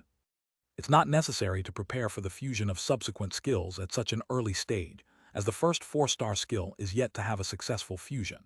If during this process Su-Ran obtains new teachable skills or Star exchanges new king-level resources and acquires new skills, it would not be worth it if there are duplicates. Good steel should be used on the blade edge.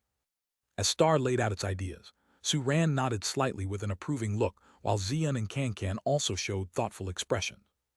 It always seemed that Star was full of ideas during every resource allocation. Oh no!